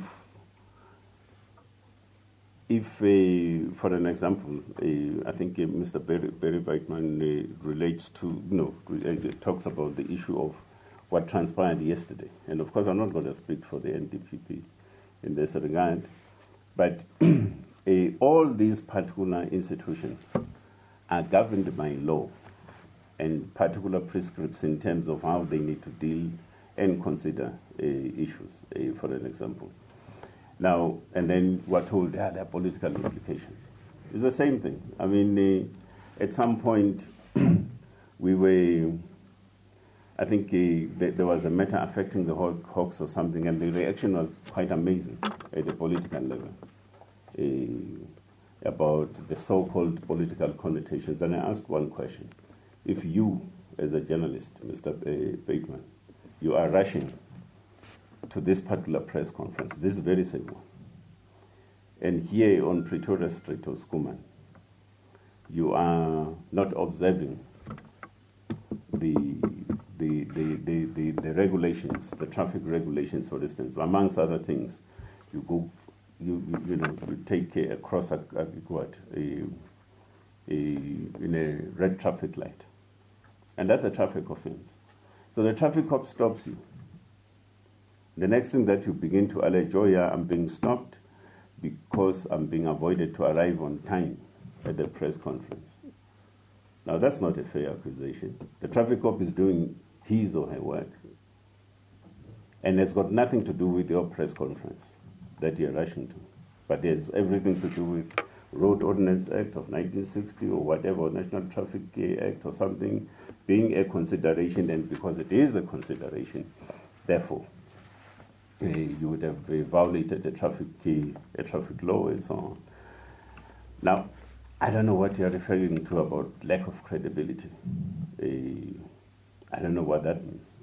Truly speaking, it's actually the same question as the one that Mr. Watson raised, but at least he has now clarified it, and I'm happy about that. Now, the issue is this, Mr. Watson.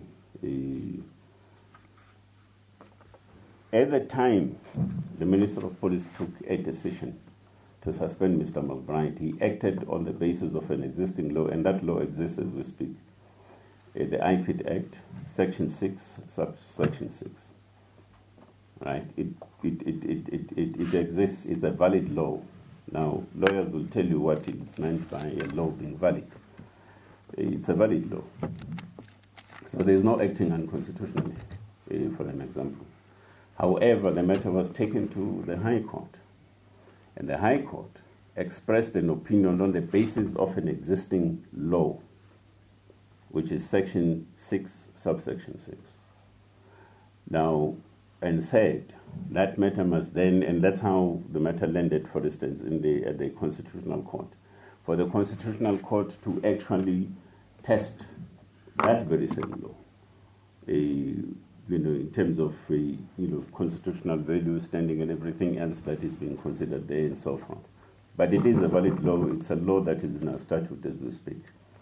So I think you're too quick to then say I acted unconstitutionally, because something that would be defined and classified as unconstitutional, it would be something else. But in this case, the Minister of Police acted in accordance with that law and that specific provision, and that is acknowledged in court. Even in the Constitutional Court itself, deliberations, the court has not said that the Minister of Police acted, what do they call it, Deputy Minister Malafides, I think something like that, or any other, for instance, by the mere fact that I instituted that particular act and so forth.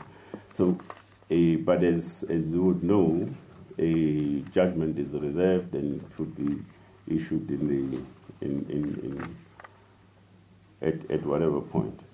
Now, I think the last question is relating to charges. Again, there are no charges. I mean, I don't know what people are talking about when they talk about charges. There absolutely, I think, is a question from the gentleman from AM7. There are no charges. There can only be charges as and when an investigation is completed and people are cited in whatever manner that they would be cited and so forth. And of course, the necessary sort of legal process and cause will then ensue, in a sense. But at this stage, no charges. There is whatever work that is being done at that level. And therefore, it would also be incorrect for us to want to talk about investigations, for an example. At this level, an investigation is an investigation, and that process has got to be respected fully and firmly. Thanks. Thanks, Minister. Do we have questions in Cape Town? Yeah, this week, Lucia. Good morning, Minister. Bianca Capazorio from the Sunday Times. Could you please confirm whether you, in the past few weeks, have briefed Cabinet regarding the matter between the Hawks and the Finance Minister, the investigation? Paul? Morning, Minister. Paul Vecchiato from Bloomberg. Yeah, sticking with Minister Gordon, you say there are no charges, and now you've just said there's no investigation. I just want you to clarify, is there an investigation? There is an investigation. What is the investigation into? Thank you. Mr. Kruijwagen. Good morning, Minister. Dennis Kruijwagen, The New Age. Linked to both questions, who are these people, do you think, who would be leaking information to newspapers?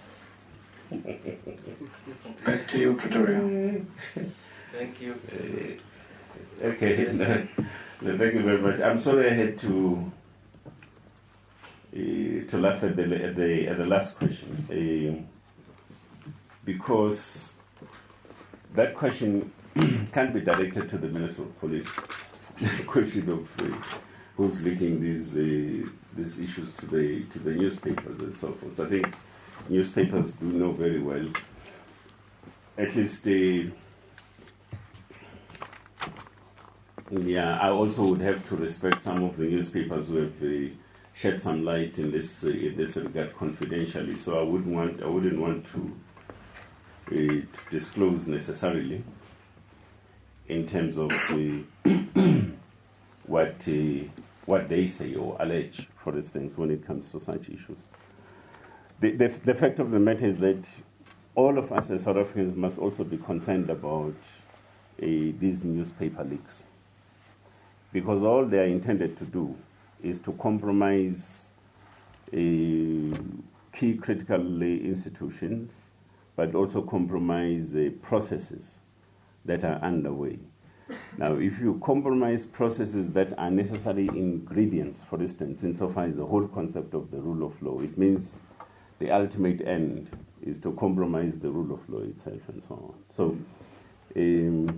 we should actually be wary about such developments in our society. We cannot be proud that we are flooded with this particular sort of leaks, for instance, at a media level, that do not benefit any institution, do not benefit the democratic state, do not benefit the majority interests and so forth. So it's a problem to have these kinds of leaks as we have them. But I think some of you can shed some light about the leaks and how these things get leaked to yourselves. The gentleman from Bloomberg down in Cape Town says I said there's no investigation. Now all of you were seated here when I spoke to you now. And you know very well I'd never said that there's no investigation. So I'm even at a loss in terms of how I have got to respond to this question, because it's something that is happening here and now. we all know I never said there's no investigation. And he says that I said there's no investigation here and now. So there's a problem. Now, we have spoken to this issue about the work that DPCI are involved in insofar as the allegations of the existence of a rogue unit. I've spoken to that particular matter. All I clarified was there's this strange question that keeps on arising.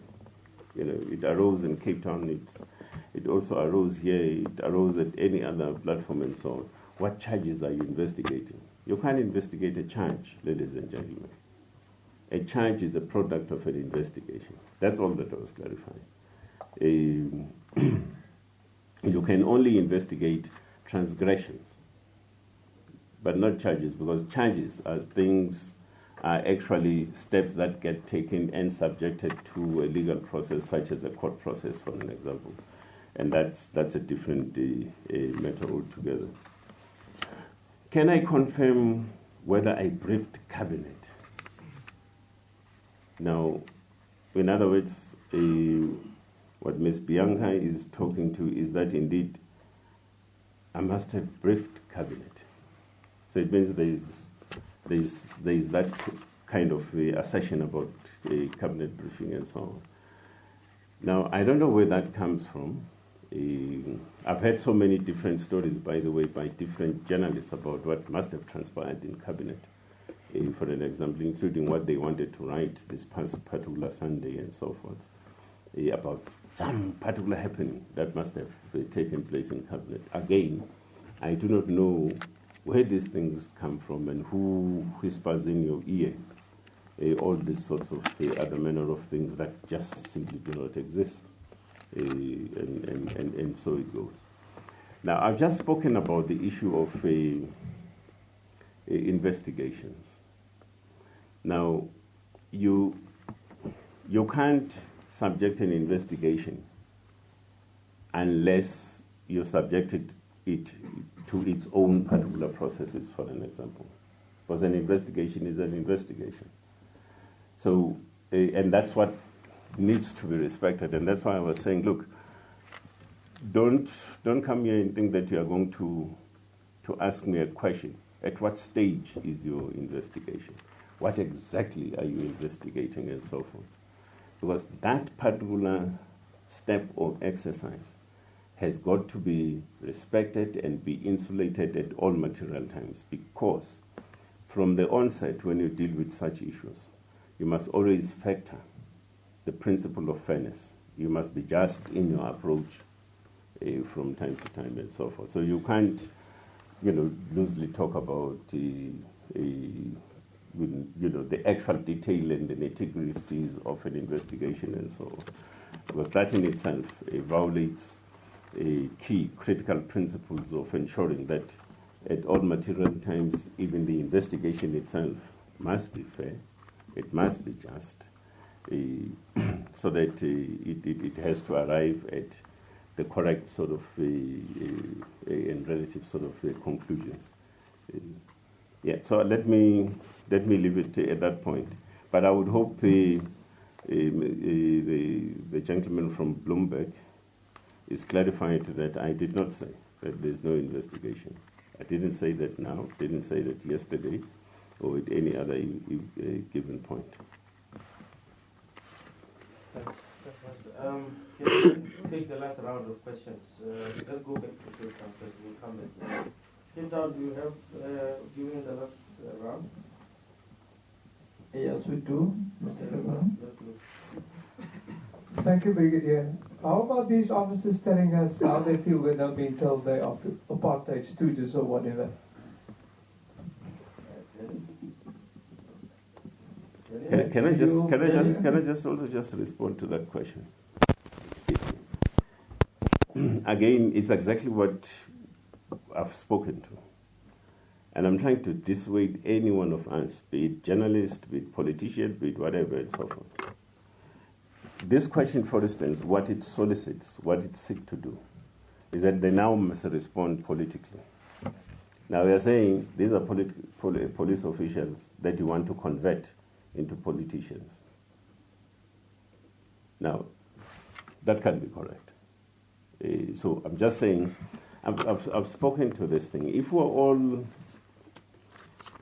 all claim to harbor the interest that we say we harbor for this democracy, for an example, let us respect the fact that government officials of this nature and any other nature, for an example, let us not try and convert them into political activists, no politicians of sorts, for an example. Because this question, for instance, what it seeks to do is that they must now respond,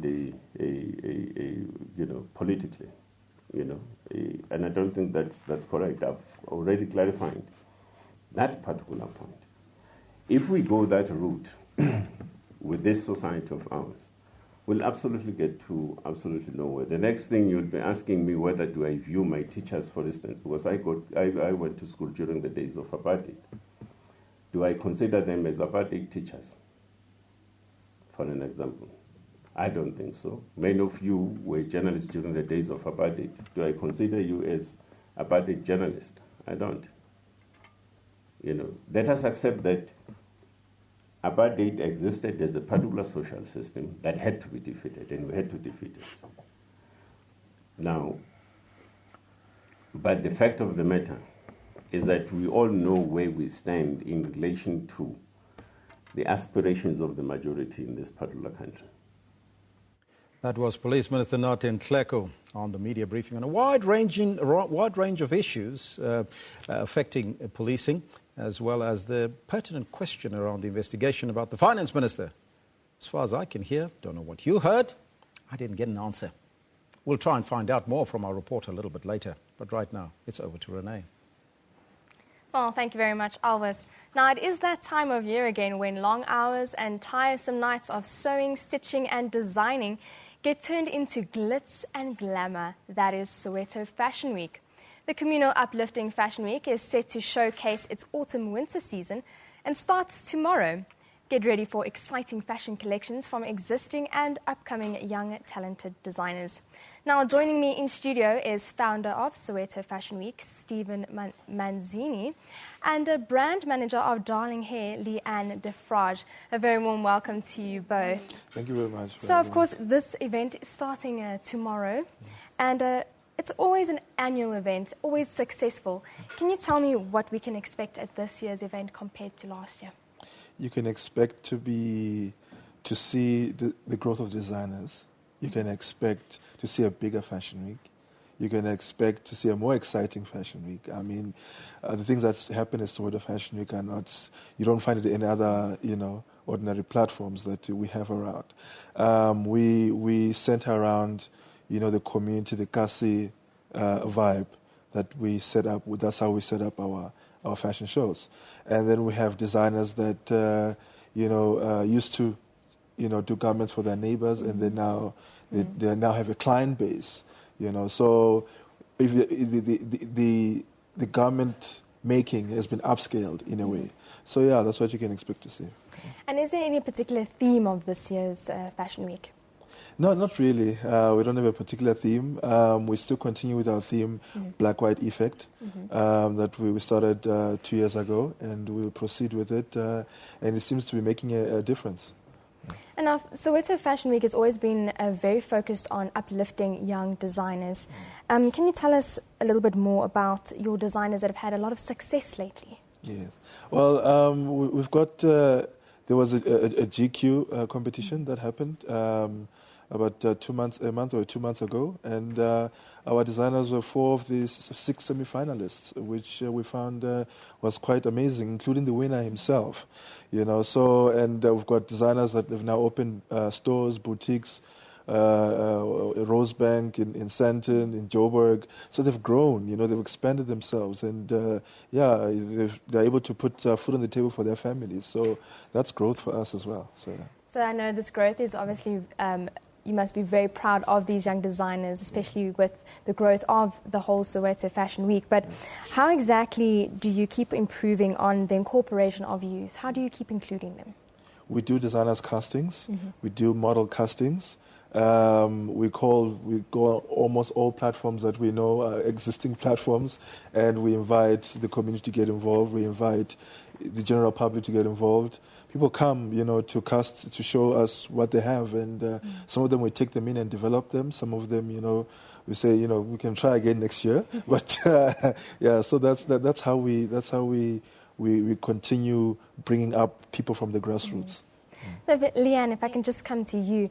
Hair for many years has been considered the woman's beauty, and here not just in South Africa, but on the African continent, hair has been a little bit politicized. How do you incorporate or take these things into consideration when preparing for the show? Okay, so Darling understands that every woman is unique. So therefore we have a variety of products and styles to cater for every individual. So we understand that maybe you want your hair a little bit natural, so we have products to cater for that. If you want it a little bit more silky or long, we have products to cater for that. And we have a variety of colors as well. So we've got your ombres, which are really hot this winter as well. And your greys, yes. And greys. And greys. It's definitely a top trend then. Well, I know you, I hear that men is a particular focus this year as well. So just for Wednesday, I think, yes, we've got a men's collection, so we will be doing some men braids. And what kind of hairstyles can we expect to see this year? I know in some of the overseas events lately, they've had taken on a bit of a futuristic kind of look. Are we going to see anything like that? So you can expect to see some avant-garde styles, and then also your classic everyday styles on the ramp. Okay. So, Stephen, if I can just come back to you. Yeah. So winter, of course, is upon us, just around the corner. Yeah. What sort of styles and trends can we expect to see on the ramp? You can expect to see the modern, latest trends mixed with a bit of African print. You can expect to see your Tsonga colors, Ndebele colors, modernized into streetwear and many other genres. And you can expect to see coats, coats with a bit of flair added to the coats. And so each designer has their own genre, and they will bring up the trends according to the genre that they do. Yeah. So, of course, this is Soweto Fashion Week, and we have a lot of young designers. Is there an influence of traditional African clothes and styles that are coming into the type of trends we're seeing? Yes, there is. There is a lot. I mean, that's what gives local designers their edge. Otherwise, we might as well continue buying European clothing. So, that's the edge that the designers bring into the plate. They incorporate cultural colors. Color blocking has always been around for centuries, but it seems to be flowing back into the fashion scene. So you can. There is a lot of incorporation of cultural stuff, traditional stuff. Now, not just I know you incorporate a lot of youth on the design side of things, the clothing side of things, but tell me about some of the accessories that we will be seeing this year as well. You'll be seeing a lot of jewelry designers. You'll be seeing a lot of South African-made jewelry, South African-made handmade leather bags, and there's going to be a lot of that will be happening. I'm sure that's also going to create a lot of attraction for not just the women but the men as well, because we see they are also enjoying the shoes these days, and the man bags as well is also quite popular. But Leanne, so we don't just see youth in the designing clothes and accessories kind of thing, but are you also incorporating the youth in training and that kind of thing with regards to the hair? So yes, so we do model castings as well, so we do get models involved from the community, and we do their hair for them on the show. Okay. Yes. So just perhaps to end off here with you, Stephen, of course we see Soweto Fashion Week is growing by the year, but where do you ultimately see Soweto Fashion Week going? We see it growing bigger and better, more engaging more with the community, engaging more. We're a community-based program. I mean, this is why we're not trying to compete with, other fashion platforms that are out there. We targeting people on the grassroots. So we see us growing, on a pop-up level. We want to open pop-up shops across the country. We want to host it in the stadium one day. and hopefully that'll be sooner than later. Yeah. Yeah. Well, I wish you all the best for that, and I'm sure a lot of people are very excited for the event this week. Yes. But thank you very much for joining us today. Thank you very much for having us. Yeah. That, of course, is the founder of Soweto Fashion Week, Stephen Manzini, and brand manager of Darling Hair, Leanne de Vrage, telling us all about Soweto Fashion Week. That begins tomorrow, so keep yourself excited for that, and perhaps go and have a look at this event. But now it's back to Elvis.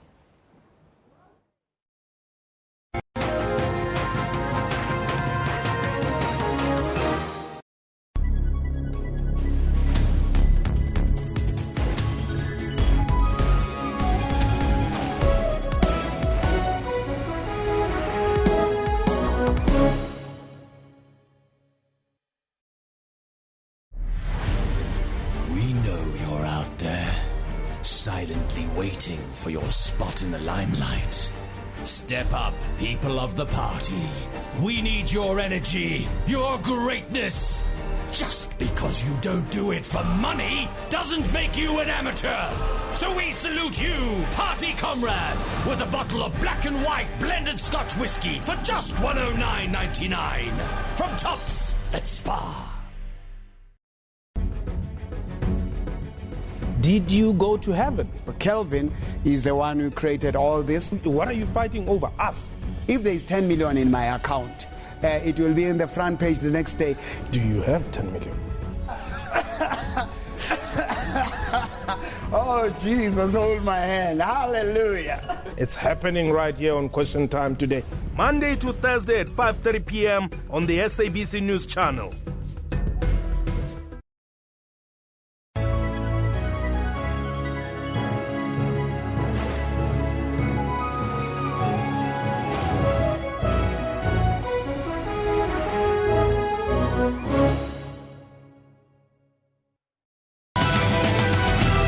How does this extreme heat affect basic conditions of living? Food spoils more readily, and the risk of food poisoning outbreaks or food poisoning in a household. Should we experience another heat wave soon, and it's coming? First sign is always thirst. Thirst is a sign that already your body started to be dehydrated, and that's a very early sign that most people will be able to sort of pay attention to and then act on. That doesn't warrant any serious medical attention.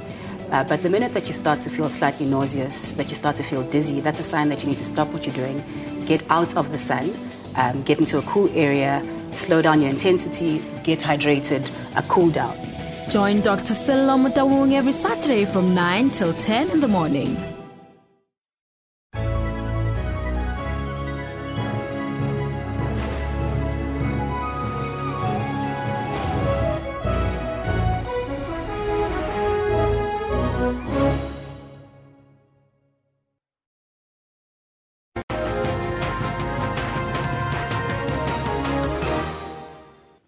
Welcome back. Now, several important economic trends and events dominated the news over the past few weeks. But the most important event, which covers the whole economy, was the Reserve Bank's MPC statement. Well, of course, everybody expected it to be unchanged, and it did stay unchanged. The MPC again referred to their difficult task and the big challenge of constantly having to balance the rising inflation against weak growth. However, after assessing the reprieve from Moody's, the outlook for the US interest rates, the slight drop in inflation in both March and April, the weaker rand, as well as several recent poor growth statistics, the MPC decided to leave the interest rates unchanged for now. And then, of course, the rand found itself on the back foot as rumours surfaced of the impending arrest of the finance minister last week. Now, last week, on Friday, we spoke to economist Professor Raymond Parsons from the Northwest University School of Business and Governance to give us his take on what happened during the course of that week. I think we've got to understand that this was the right decision, given that very dilemma that you've mentioned, that for some time now, the Reserve Bank has been impaled on the horns of this dilemma, concern about the rising inflation, and on the other hand, a weakening economy. Yes. Quite clearly, perhaps even reluctantly, they've decided to pause now and see what the impact will be of the interest rate increases we've had over the past 2 years or so. But you must recall that they've also put emphasis in the statement that they're worried about the growth rate. They've once again reduced their forecast, which they do every time, and it's now 0.6% growth for this year, and the forecasts for next year have also been reduced. So quite clearly, this also weighs very much on the mind of the Reserve Bank. They are caught in this cleft stick about interest rates. How far to go, given the fact that you have this very painful dilemma? What do you think were some of the main factors for leaving it unchanged? What was it a difficult task to do that? Well, I think most of the statement, which was discussed yesterday by the governor, did refer to the risks of inflation. Yes. So in a way, I was surprised that after having said so much about inflation and not quite so much about the weak growth, that there was a decision not to change interest rates. That's why I say I've got a feeling it's not the end of the line yet, that perhaps they just want to take stock of the situation. They're very much aware of some of the recent deterioration in our economy, unemployment, low growth, low confidence, and so forth. So I think they just want to take this into account at this point. And so that's why you had a 5-1 voting on leaving interest rates unchanged by the Monetary Policy Committee. I mentioned in my introduction the possible trends in future, the U.S. Interest rates, together with the remarks made by SABC governors. Are we perhaps still in a rising interest rate cycle, or are we out of it as yet? Well, I get the impression that from the Reserve Bank point of view, they don't think we're out of it yet. I think this comes back to this whole debate about the hawks and the doves. Yes. I think the doves feel we've had quite enough of these rate increases so far. The hawks think that it's unfinished business. It's very much, of course, data dependent, how we go with inflation. But I think we must bear in mind that if the vote was 5-1 to keep interest rates unchanged now, you've got to ask yourself the question, what can change in the next 2 months to make them decide in 2 months' time that they now want to continue to increase rates? So I think there will be a necessity to carefully look at the data and make the right judgment call even in 2 months' time, because we don't know what we'll be faced with. We'll then, of course, know more about the downgrading and our investment rating. So we may be faced with a very different situation in 2 months' time. Globally, there's also a lot of uncertainty. The commodity cycle turn most favorably for South Africa soon. Will it? And the uncertainty around Brexit. Some people want to leave the EU. Some says no. How does this impact on our South African economy? Well, I think firstly, it's right that we, as a small open economy, must be concerned about the world economy. But as I've said before to you, Elvis, we can't do much about it. And indeed, the Deputy President himself has said when he talks about the economy, look, let's take the world economy as given and let's get our house in order. That's the important thing. Now, I think from the point of view of world economic growth, the forecasts have been reduced. It's still positive, but it's asymmetrical across different parts of the world. Some parts of the world are doing better than others. The aggregate is probably positive, but not very strong in terms of world economic growth. More concerning is that in sub-Saharan Africa, the growth rate is below the world growth rate because of the fall in the commodity prices. Hopefully next year it might be better, but I think it would be wrong for us to pin too much hope on an immediate turn in commodity prices. I think it's going to take time, and in the meantime, we will have to do what is necessary domestically in order to indeed manage our economy successfully. The upcoming UK referendum on the issue of Brexit, will that affect the South African economy, especially when it relates to exports? Then? Look, I think we'll have to start thinking about it quite clearly. What is done in the British economy, which is one of our main export markets, is important to us. We must bear in mind, however, that even if the UK decides next month that they will exit EU, it will take 2 years to, in fact, negotiate that exit. We will have to use the 2 years as South Africa to say, well, what are the implications if that happens? If, on the other hand, they vote to stay in, well, then I think we must just make sure that we remain competitive in the world in markets, including the British market. Now, a recurrent theme in the MPC's statement was the impact of food insecurity, food prices rising, the drought that we have currently in the country. Obviously, the drought has played a very important part here. How significant is this trend in the future scenario for inflation? Well, certainly in the MPC statement, there was great emphasis that it's bad news about food prices, and that's primarily because of the drought. So the bad news is we're going to see rising food prices. That's inevitable. I think the issue is, can you fight that with high interest rates? That's another debate. But the important point here is that, remember, if this is primarily climate-driven, I think it was hinted by the governor that, of course, the climate is a variable thing.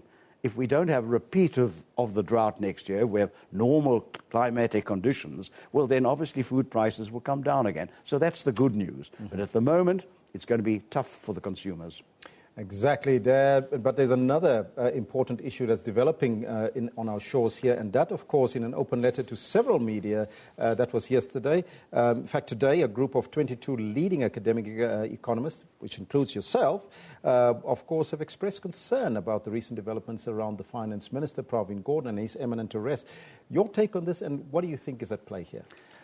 I think the concern here is, Elvis, that prolonged political tension, tension, is exacting an economic price. You saw it in the Rand, as you indicated earlier, that from the point of view of stability, it's very important, given the challenges that are facing South Africa now, that we do not put a cloud of uncertainty over the role of the National Treasury in general and the Minister of Finance in particular.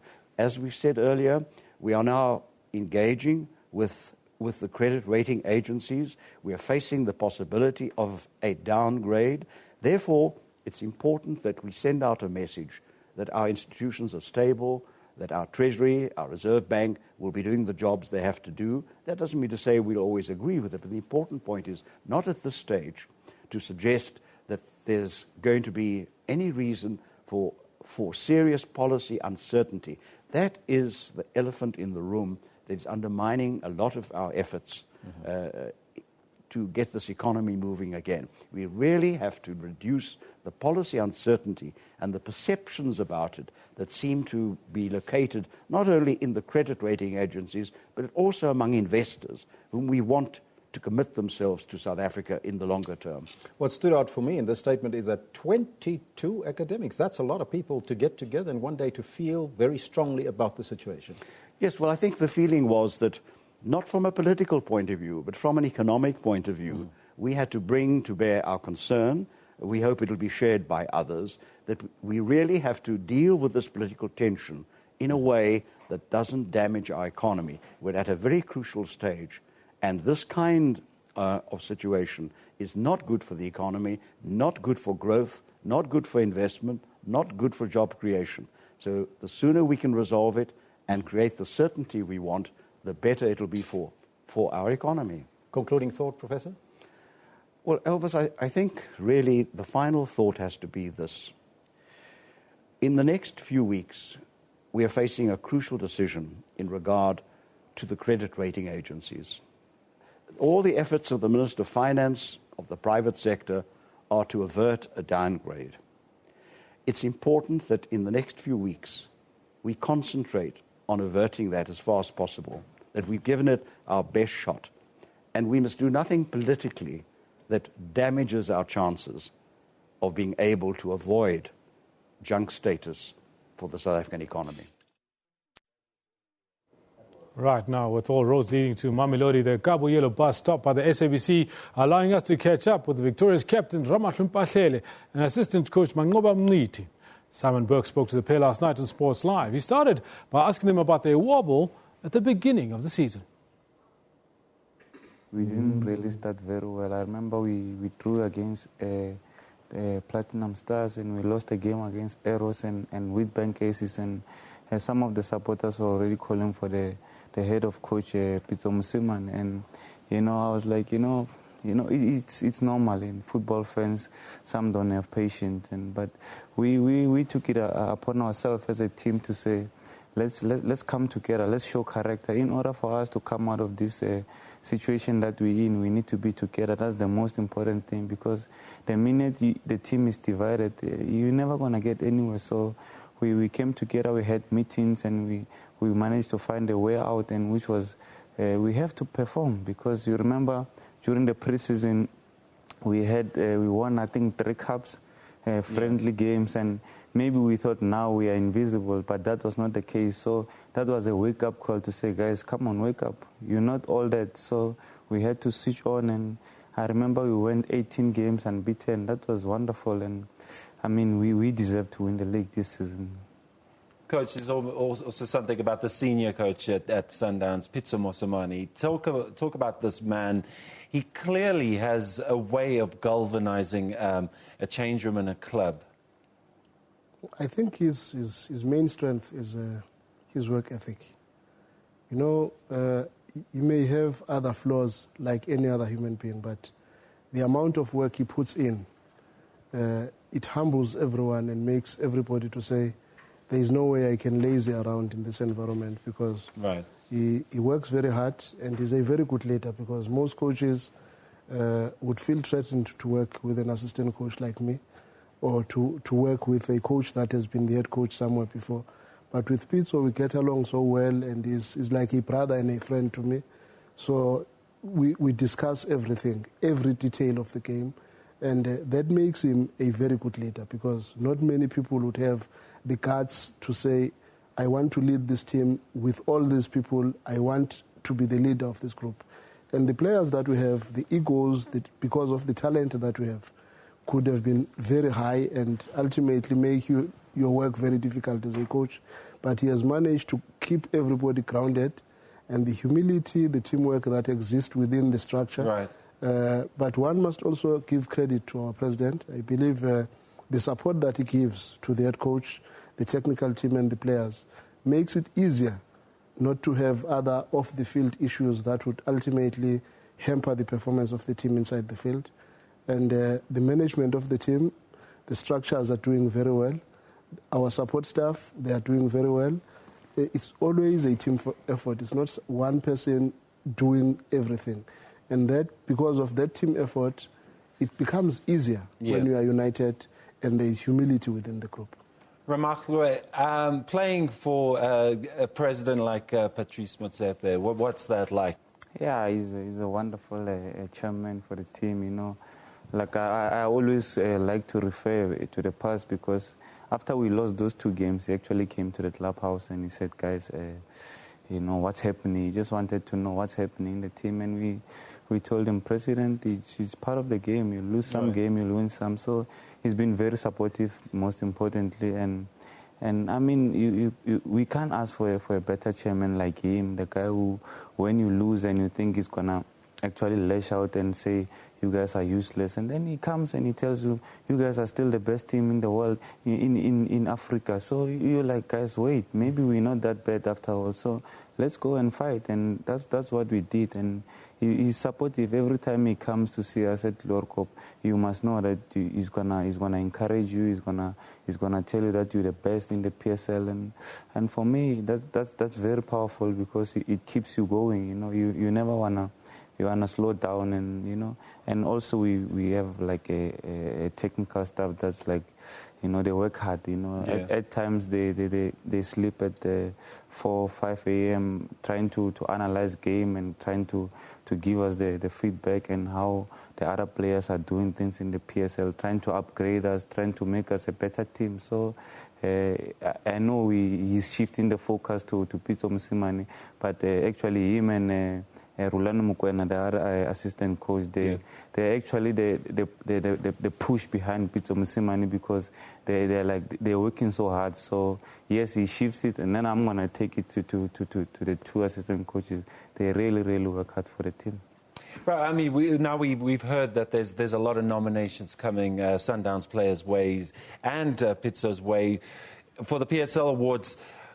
Which player stands out for you guys as the unsung hero or the bedrock of the team? Who would you guys like to mention? Coach, you could start. For me, as the father in the group, to be honest, I think it will be unfair of me to single out any individual because we are blessed with talent. We are blessed with players that work very hard. And in the goalkeeping department, if you look at the 3 goalkeepers we have, Dennis is our first choice, but we still have top goalkeepers on the sides. Others don't even know Tela Ngobeni, the 4th goalkeeper, who is also, for me, a deserving number 1 goalkeeper for more than 12 to 13 teams in the league. You look at our defense, Thabo did very well, but Wayne Arendse, it's a very good story to tell. Somebody who's been in the fringes for all these years and suddenly comes out as a regular defender that has scored some crucial goals. Right. You go to the midfield, you had Bongani, that many people now are beginning to forget because he's injured. But he had a very significant performance from the beginning of the season. And you've got Hlompo Kekana there, you've got Teko Motise. Honestly speaking, who do you say is the best? Then you go to the CBD up front, you still have Malajila outside, you still have Mashego, you still have Chisboy Mukwena. Honestly speaking, this is a team that deserves to win things. Right. And it's our wish as coaches that we can play everyone equally because we believe they've got what it takes. But at times, as a coach, you always say, hey, if I change the winning team, I might lose out. So I'd rather not change.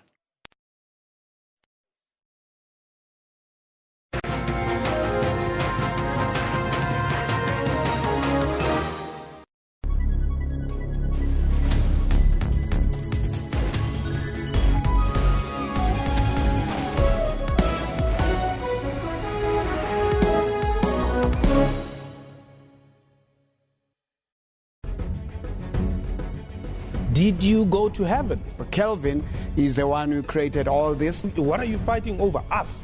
If there is 10 million in my account, it will be in the front page the next day. Do you have 10 million?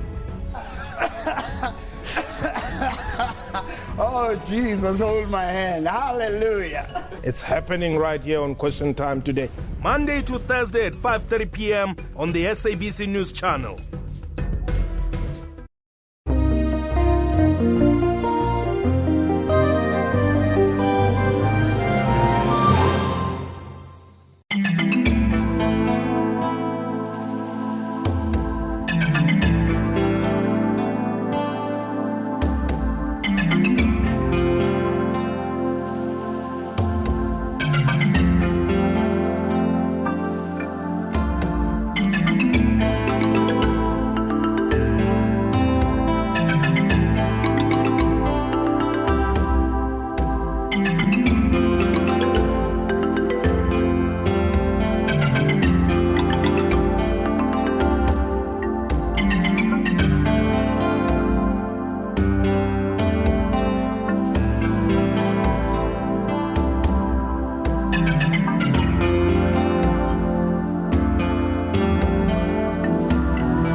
They say you can tell a nation's greatness by how it takes care of the old. o khawana le hore bana ba retsetse marata hai ke fitile manesa ke tsa hlola ka hodimo table mountain